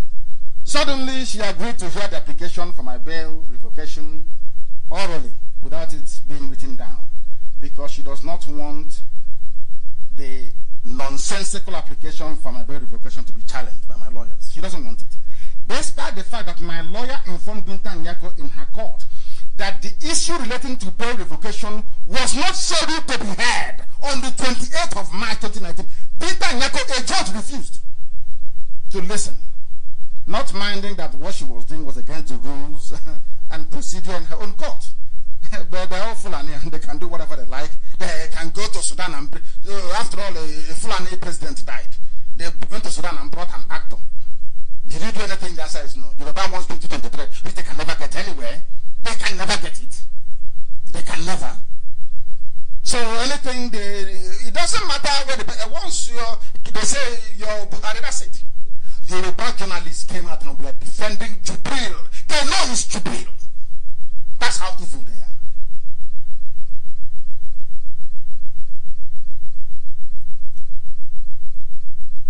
Fulani can do whatever they like.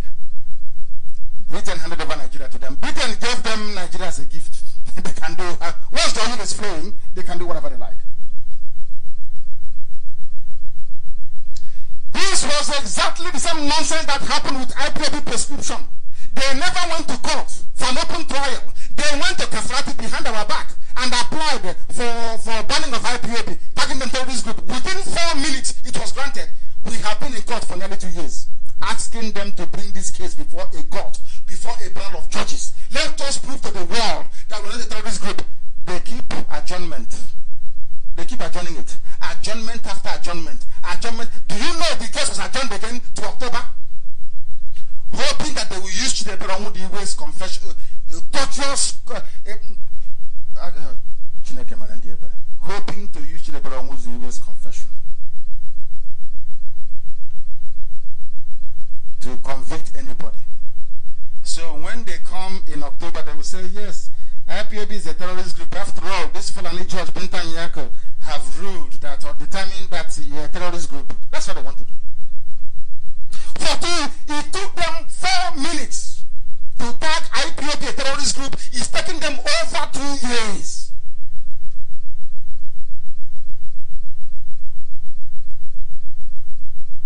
To come and hear our defense to that nonsensical judgment or ruling. That's what they did. Do you know who did it? His name is Justice Abdul Kafrati. Abdul Kafrati was the man that killed Kesrewa. He was the chairman of the panel that condemned Kesrewa to death. And they rewarded him by making him the Chief Justice of the Federal High Court. All those pot-bellied people, these are the people who should be fighting. You can see that Binta Nyako is taking the part of previously compromised government judges in doing the bidding of Asorok. That's a fact. Despite all the pleas to Binta Nyako to grant my lawyers time to respond, she refused. But it had been, the prosecution, she would say, okay, take your time. So oblige them. How many times have the prosecutor, you all can remember, they come to court, my lord, we brought the witnesses, we brought them, but they're not here today. Give us some time. She'll say, okay, I'll give you time. Ejiofor asked for 24 hours to present written submission. The woman said no.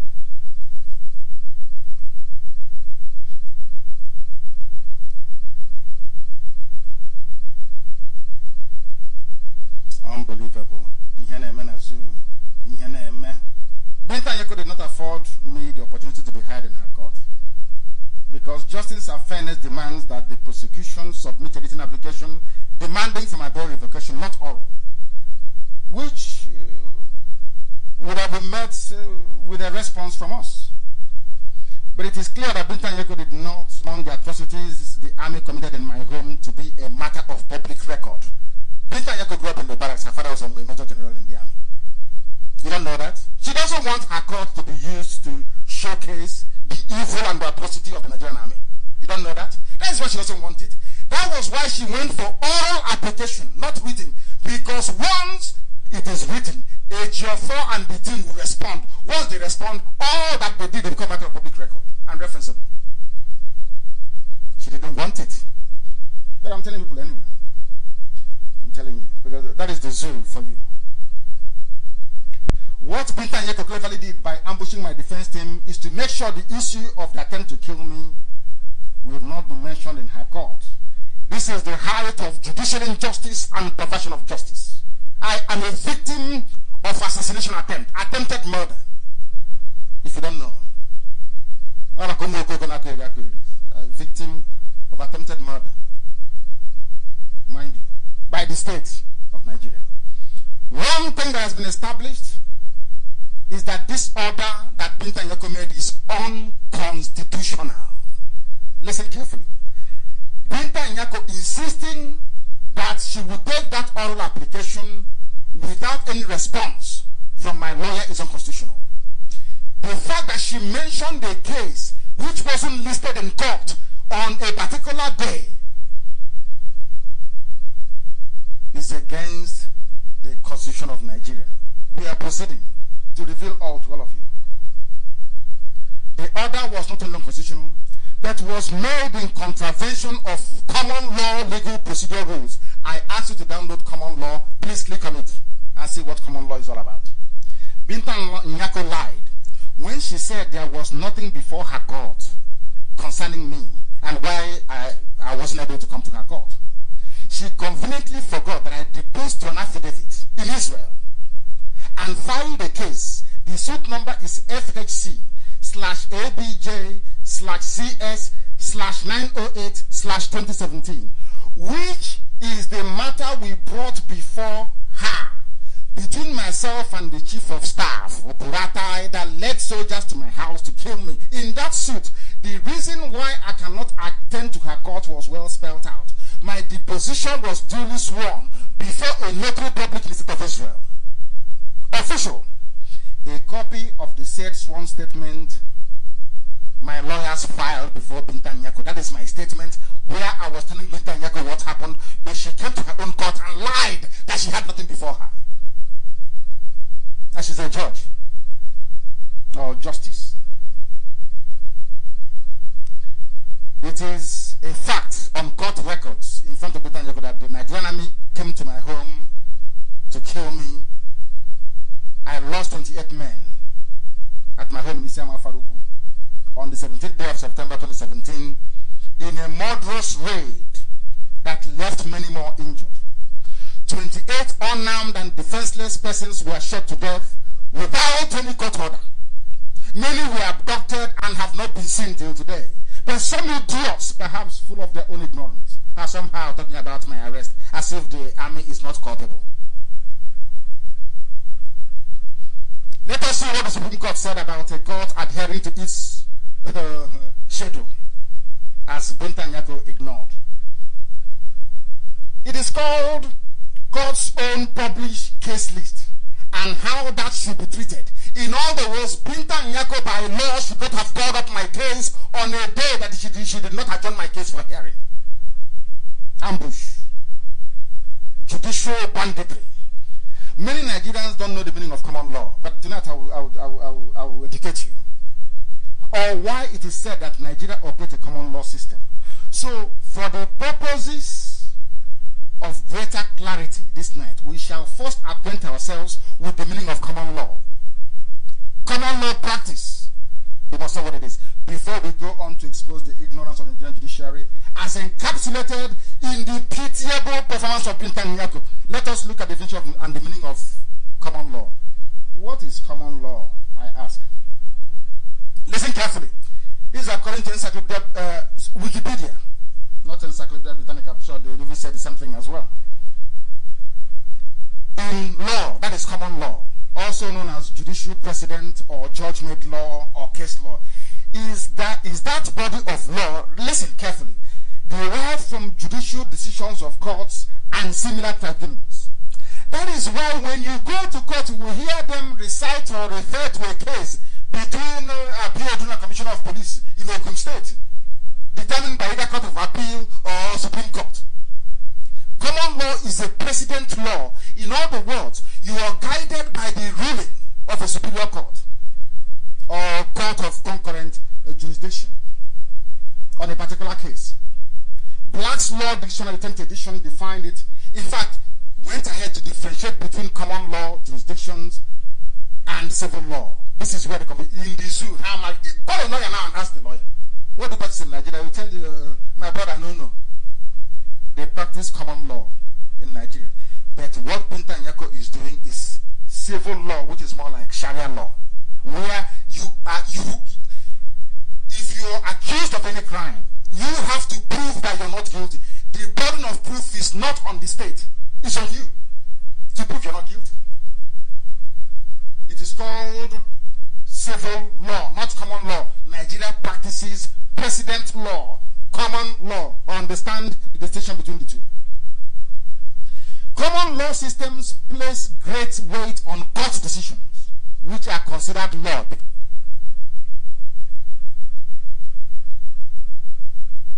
היו לכם תוכניות לפסח? ל-yes יש תוכניות הרבה יותר מעניינות. הצטרפו עכשיו.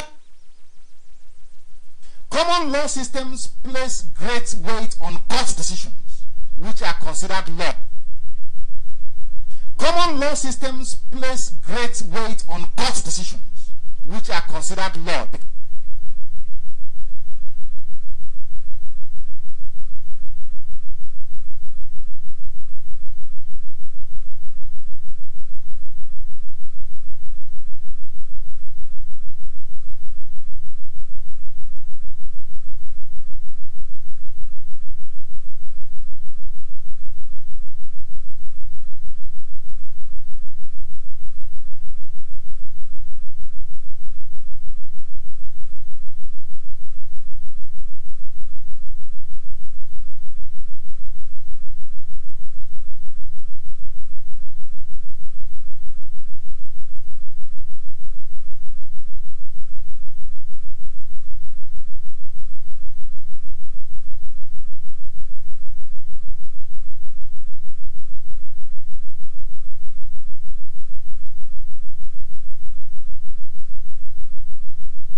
table any hearing without informing my lawyers. Never.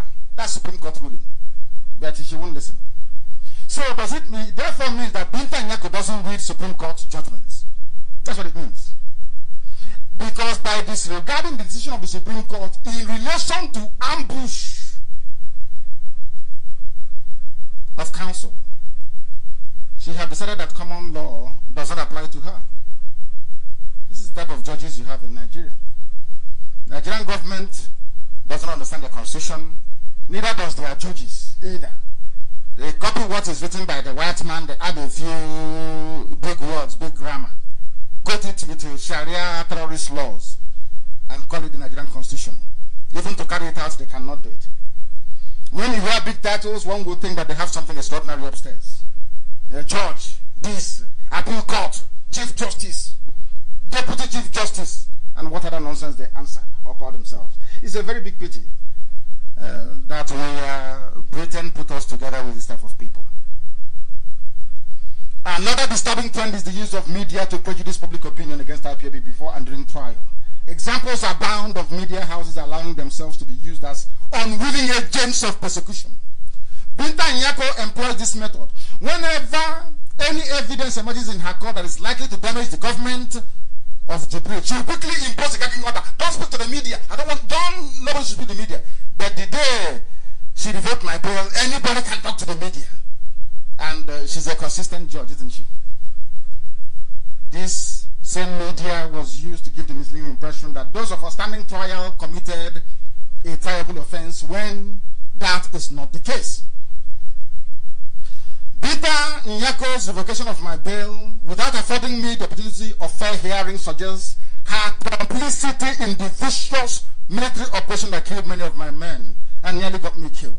A battalion of Nigerian Army with support from the Air Force, drawn from 4 regiments stationed across the East, should not have been sent to kill me because it is against their own constitution unless authorized by a court of law. The lethal military operation levied against my home and my person was so notorious that the whole world had notice of it. How come Binta Nyako is claiming she did not have judicial notice of it? When a case was brought before her court, citing the military invasion of my home and the death of 28 innocent citizens, the Nigerian Army was on record in Binta Nyako's court as having said that they were pursuing a truck laden with ammunition into my compound where the truck exploded. How then can you exonerate them for being in my compound? When they admitted they were there. This laughable tale is in a sworn testimony before Binta Nyako. Do you know this ridiculous claim by the army was not given a mention in Binta Nyako's ruling? Even though the army admitted to being in my house, Binta Nyako did not find anything wrong with it. The Nigerian army, by their own admission and doubt of the Nigerian presidency, came to my house to kill me. How will any judge worth her salt not take judicial notice of that? If I were dead by now, what would she say? And some of the idiots will write rest in peace, and that will be the end of it. This UG. I remain eternally grateful to my shorties for standing by me all through my travails, trials, and tribulations. It therefore smacks of judicial persecution for Binta Nyako to claim that my shorties have withdrawn their shortyship. It's a lie. A nation becomes an irredeemable zoo when even her judiciary joins in the persecution of citizens. Binta's bench warrant against me makes the judiciary in Nigeria complicit in the persecution that has been levied against IPOB since 2015. In March last year, a Continental Human Rights Court restrained the Nigerian Army, the Nigerian government, from further persecution of IPOB family members, including my humble self. Till date, Nigerian government is yet to obey that very order. The bench warrant against me is merely academic. It will surely be ignored by an international legal and diplomatic order that has voiced its disapproval of what is happening to IPOB in Nigeria. We will now come to the crux of the matter this very evening. And I'm sure why some people are here. It is called the Principles of No Punishment Without Law. It is in the Nigerian Constitution, section 36. On page 24 of your Constitution of the zoo. Listen carefully. What the Constitution of Nigeria says. And why IPOB is right. Sometimes I say to people, when you have Umwe talking, ignore them, they know nothing, their brains are empty. I want to prove it tonight. Do you know that we have been right all along? IPOB has been right all along from day one. Everything we are doing is right. And I thank heavens that some of you have remained steadfast till this very day. Section 36 of the Zoo Constitution on page 24. Subject as otherwise provided by this Constitution, a person shall not be convicted of a criminal offense, listen carefully, unless that offense is defined and penalty, therefore, is prescribed in a written law. And in this subsection, a written law refers to an act of the National Assembly or a law of a state, any subsidiary legislation or instrument under the provision of a law. We continue.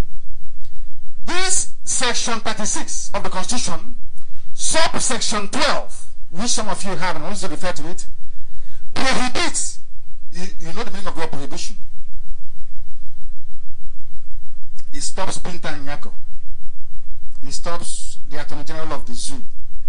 It stops Jubril, Abakiyari, Dambanza, all the rest of them. It prohibits any trial. In other words, the Constitution of Nigeria prohibits my trial and that of my men, or conviction of anybody in a Nigerian court of an offense not written down. Now listen again, please. The offense they're charging me with is not written in law in Nigeria. Because treasonable felony must have ingredients supporting it. When Buhari was arrested in 1985, when did Babangida overthrow? 85, wasn't it? Was it 85? When the dead Buhari, now decayed, rotten in a Saudi grave. When Buhari overthrew Shagari in 83 and was himself overthrown in 1985, he committed treasonable felony. Buhari committed treasonable felony. That is the broad definition of it. Then underneath, what did he do to commit it? He used soldiers and arms to overwhelm and overraw the sitting president, Sheikh Shagari. Understand how the law works. Not when you remember media, this is the you're dancing up and down like somebody in an one party who is simply drunk. Understand it. Reasonable felony must sit on something. What is that crime? In my own case, they call this secession. Bear that in mind, because I'm coming there very shortly. Reasonable felony is defined only under section 41. I asked my deputy and Amaka to distribute Nigerian criminal code. It's there. So you can see it tonight. But I should not be in court. Benjamin Madubu should not be in court. Bertinization should not be in court. David Wambisi should not be in court. Chidebora should not be in court. No IPOB family member should be in any court in Nigeria because we have not committed any crime known to law. In fact, what we are doing is supported by Nigerian law. It is here. And I'll prove it to you tonight. I know it is very lengthy, this very program. After all, before I used to do 3 hours program at a stretch. So you must bear with me. You must listen to this. My contention tonight is that I have not committed any offense triable under Nigerian law. Binta can attest to that. Because treasonable felony is defined only under section 41 of the criminal code which you have.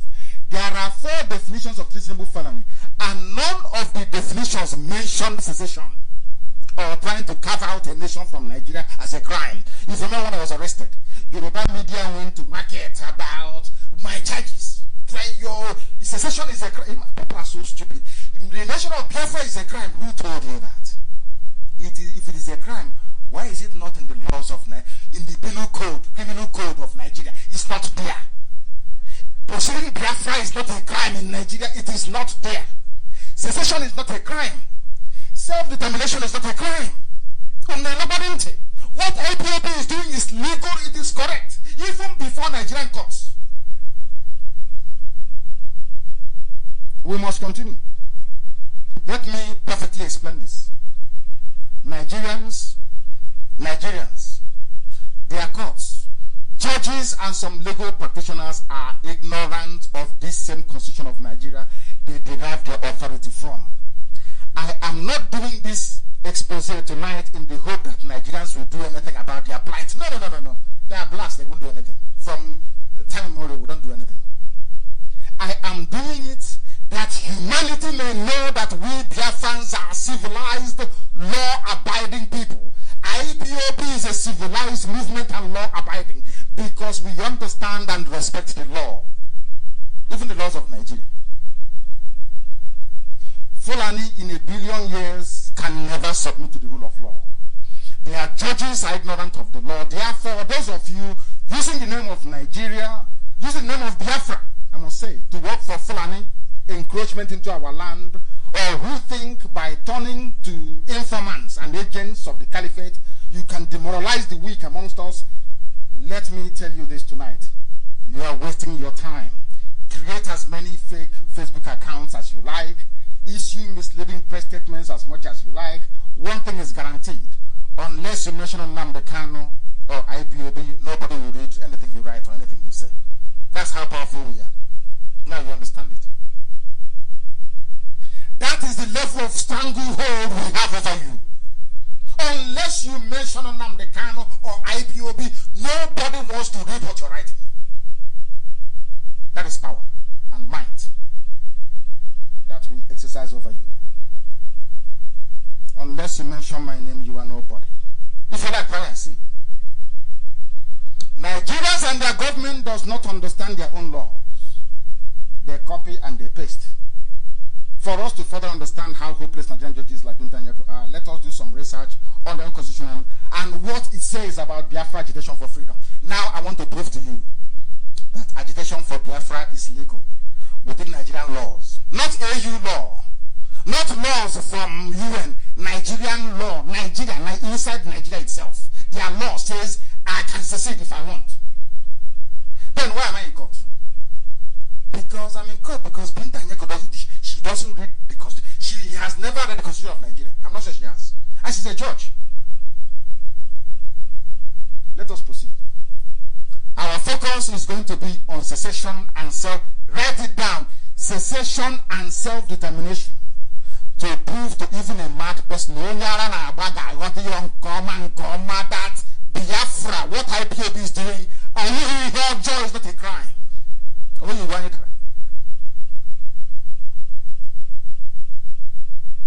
Even a mad person living under Ojuelegba Bridge will know tonight that IPOB, what we represent and what we are doing is not a crime. I know I should have treated this very issue separately. Maybe I will at a later date as well. But I want to use tonight to lay down for the world to know how inept, corrupt, and ignorant Nigerian judges and their courts are. This landmark broadcast tonight is of historical importance and significance. And I've asked my deputy to make sure that it is placed on various media platforms for reference purposes, because things can never be the same again. All of you have a copy of the Constitution which you've been looking at. If you amend the Constitution, everybody knows about it. We must bear in mind at all times the supremacy of the Constitution in all matters to do with the law in any country in the world. Chapter 6. Go to the criminal code that was circulated. Chapter 6, section 41 of the criminal code, which defines the offense of treasonable felony, for which I and others have been charged for conspiring to commit. This is what it says. You must do, for you to be charged with treasonable felony, you must do one or all of the following. And now, as I'm reading it out, think of IPOB and see if you committed any of these crimes.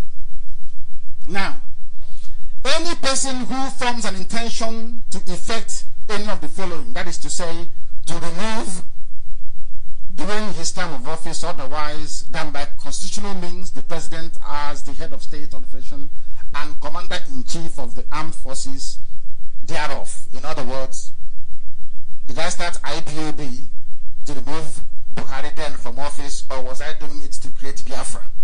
I'm sure everyone knows the answer to that. Not to remove Buhari from office when he was alive, or to remove Jubril now, but to create Biafra. That's number one. Number two,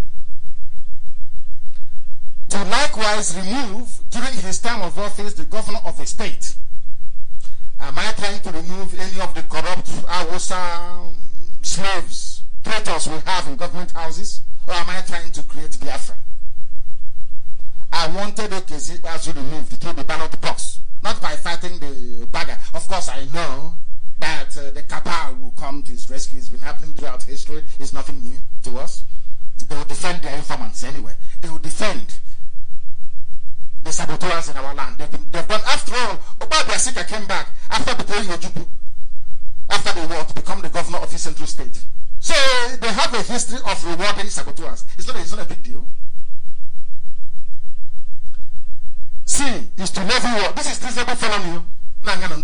To levy war against Nigeria in order by force or constraint to compel the president to change his measures or counsels, or in order to put any force or constraint upon, or in order to intimidate or overrule any house of the National Assembly or any other legislature or legislative authority.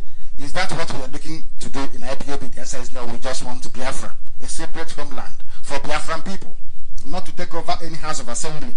Now, ask yourself this question. Those people that invaded National Assembly and ran away with the mace, are they being tried for treason? The answer is no. But the law here says they should be tried for treason. You know, it's zoo now. They don't know their own law, do they? D says to instigate any foreigner. Instigate which foreigner to come after which zoo. Is our interest not only in Biafra? From what we have read tonight, what the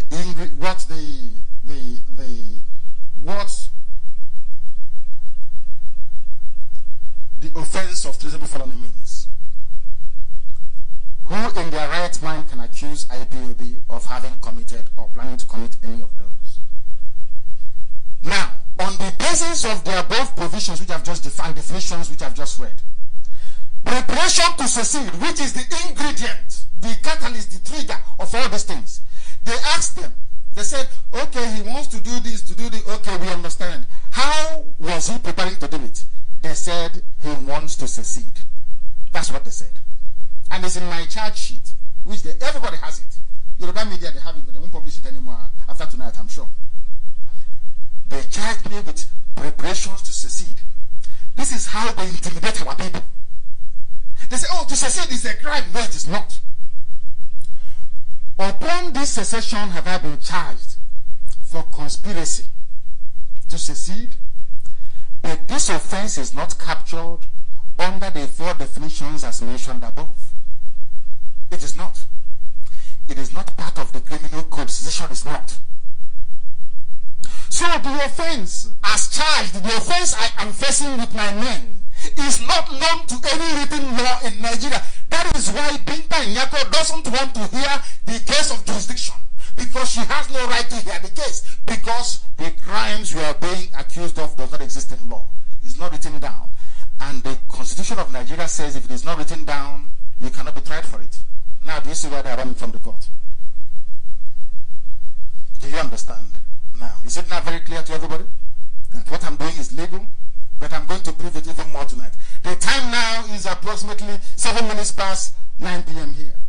You must bear with me. We must finish this.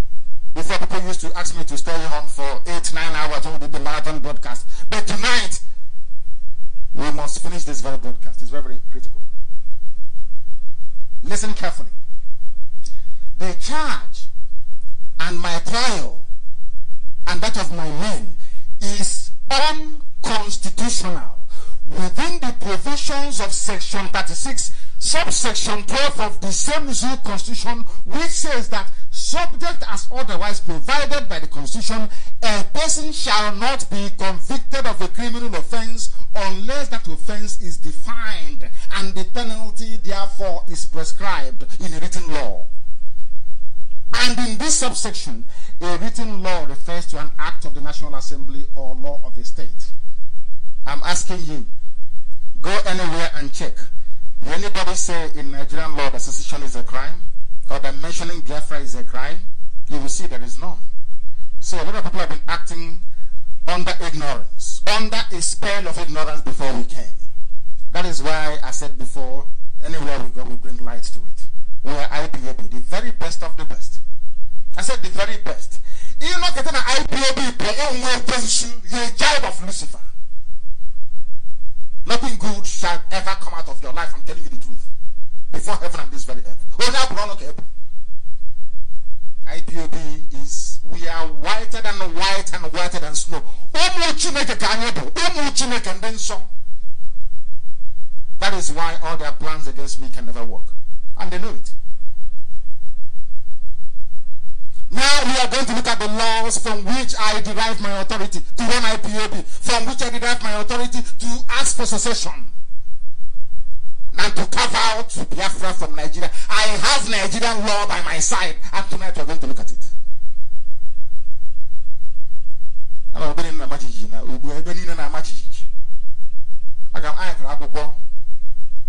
Leonard, I'm telling you. The mistake that most Jews, and definitely Binta Nyoko, make is to think that I am relying merely on UN Charter on the rights of the indigenous people or the African Charter on peoples and human rights. What they fail to understand is that I am relying on laws made by the National Assembly of Nigeria in 1983. Binta Nyoko is trying me and my men in her court of law for doing something that the laws of Nigeria said that I should do.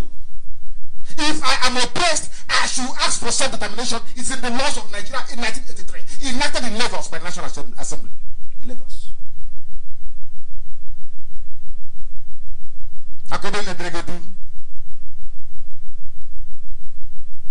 When I said in their court that they cannot jail me, I know what I was talking about. They can't. Not in a trillion years. All this backyard business. If they come out and face me, they will lose. That's why they came to kill me.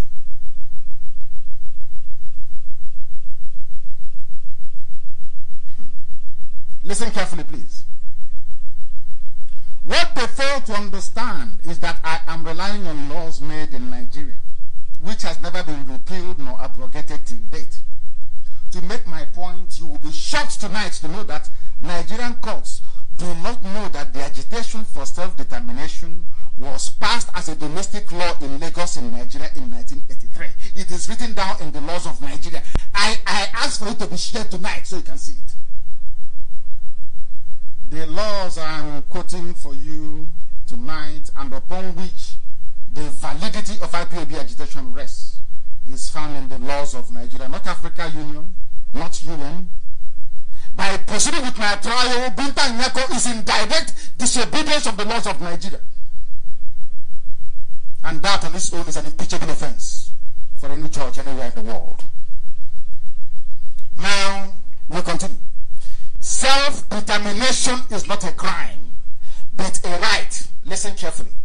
Self-determination is not a crime, but a right, guaranteed under Chapter A9 of the laws of the Federation of Nigeria.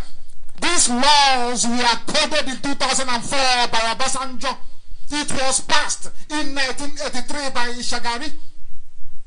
It formed part of the laws of the Federal Republic of Nigeria in 1990 by Babangida. Obasanjo codified the same laws in 2004. And what does it say? Hey, we must continue. What does it say? Oppressed people shall have the right to free themselves from the bonds of domination by resorting to any means recognized by the international community. Article 1 of the same law provides that Nigeria shall recognize the rights, duties, and freedom and shall undertake. Nigerian law says that Binta Nyako must undertake. The House of Assembly in every state in the zoo must undertake. The National Assembly must undertake, adopt legislative and other measures to give effect to Biafra agitation for freedom. The laws of Nigeria. So why is Binta Nyako seeking my arrest for? I'm waiting for them to arrest me so this will come out in a civilized court of law anywhere in the Western world. What does this article say? Hey, these are laws made inside Lagos. Inside Lagos. Enactment and inside Lagos. Inside Lagos, these laws were made. European media will say we are educated, we are the most educated, but you don't know this, do you? Let me tell you what it says. This is the law of Nigeria. It's here. I hope it was circulated. Please, Deputy, make sure that everybody is referencing it. Very, very important. Laws of the Federation of Nigeria. Article 20. Laws of the Federation of Nigeria. Enacted. Incorporate is a law, still law till today. What does it say? Article 20. All peoples shall have right to existence. Listen carefully. They shall have the unquestionable and inalienable right to self-determination. This is National Assembly of Nigeria in Lagos in 1983. They shall freely determine their political status and shall pursue their economic and social development according to the policy that they have freely chosen, which is exactly what I'm doing in Israel. Securing lucrative investments and participation in the economy of Biafra land from Israeli businessmen. That Okezikbaze is trying to, Fulani have sent him to go and try and spoil it. Listen carefully. Number 2. Colonized or oppressed people. The laws of Nigeria says that we as Biafrans oppressed in Nigeria, we have the right to free ourselves from the bonds of domination by resorting to any means recognized by the international community. Asking for referendum. They don't want to understand.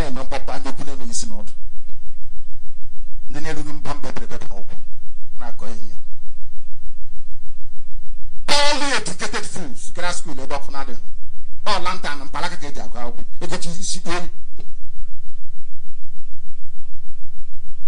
You want to challenge me? More teacher. Feel sorry for you. Now, Article 20, Section 3. This is why Binta Nyako must go to prison. And everybody associated with the persecution of IPOB. This law here says all people shall have the right to the assistance of the state. Nigeria is obliged to help me to realize Biafra. Nigeria is under the law to help me, not to persecute me. All peoples shall have the right to the assistance of the state parties to the present charter in their liberation struggle against foreign domination, be it political, economic, or cultural. They are under instruction to help me. But this is the law of the Federal Republic of Nigeria, not from Africa Union, because this was ratified by, debated in Lagos in 1983. On Shagari in 1983 made this to become law. acknowledged in 1990 by Babangida, and Obasanjo in 2004, when this very law was codified. Brought together, that's the meaning of it. The compendium, brought together. Was codified. That's why you see 1983, 1990, and 2004. I should have listened to my father and read law, to be honest. Those compromised gutter media that later Yoruba land will never tell you this. None of these laws have been repealed or abrogated to date. It is upon these laws of the Federal Republic of Nigeria that I demand for a separate homeland for the people of Biafra.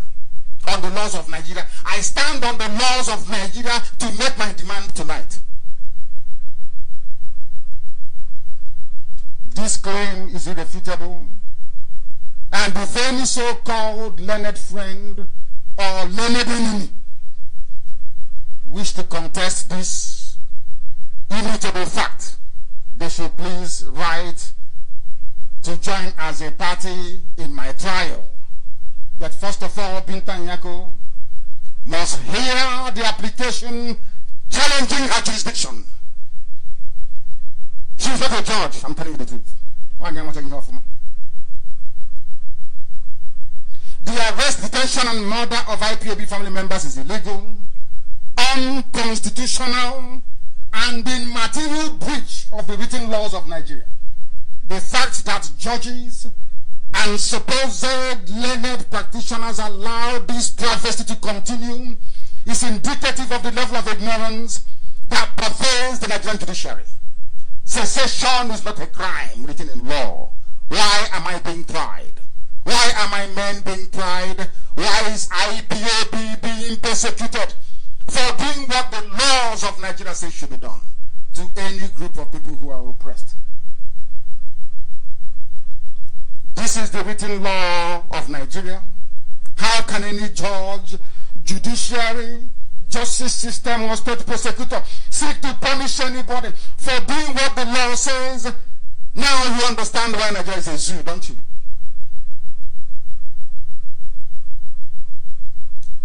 That brings to conclusion. I could have gone on, but I know that the attention span of most people in the zoo is very short. This is for us as well as our enemies as well. The army deployed the entire 4 divisions in Biafra land, from Obinze, 82 division in Enugu, Ohafia, Asa, Ovim, plus aerial support to come and dance pattern dance in my house and kill people. But they never deployed up to 1 brigade against Fulani headsmen that are killing people. That is Nigeria for you. That is their judiciary for you. That is evil for you. I ask you to reflect, to ponder, and think through this very gospel tonight, and for you to know that everything IPOB is doing is legal. There is nothing to be afraid of. And we are not afraid, because Biafra will come. And then this will form part of the story we'll tell our grandchildren and great-grandchildren, that the world may know that at one point in time there was this group of people ordained by Elohim to bring light to Africa. For decades that light was dimmed but not extinguished. And through IPOB, that light shone very brightly once again and guided the children of Elohim to the promised land. And that land is Biafra. I thank you all for listening. And until next time, from me, from here, it is good evening.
thing I've noticed, Premier, while I've been here, is that Northerners seem to have, I might almost call it, obsession about the Igbos.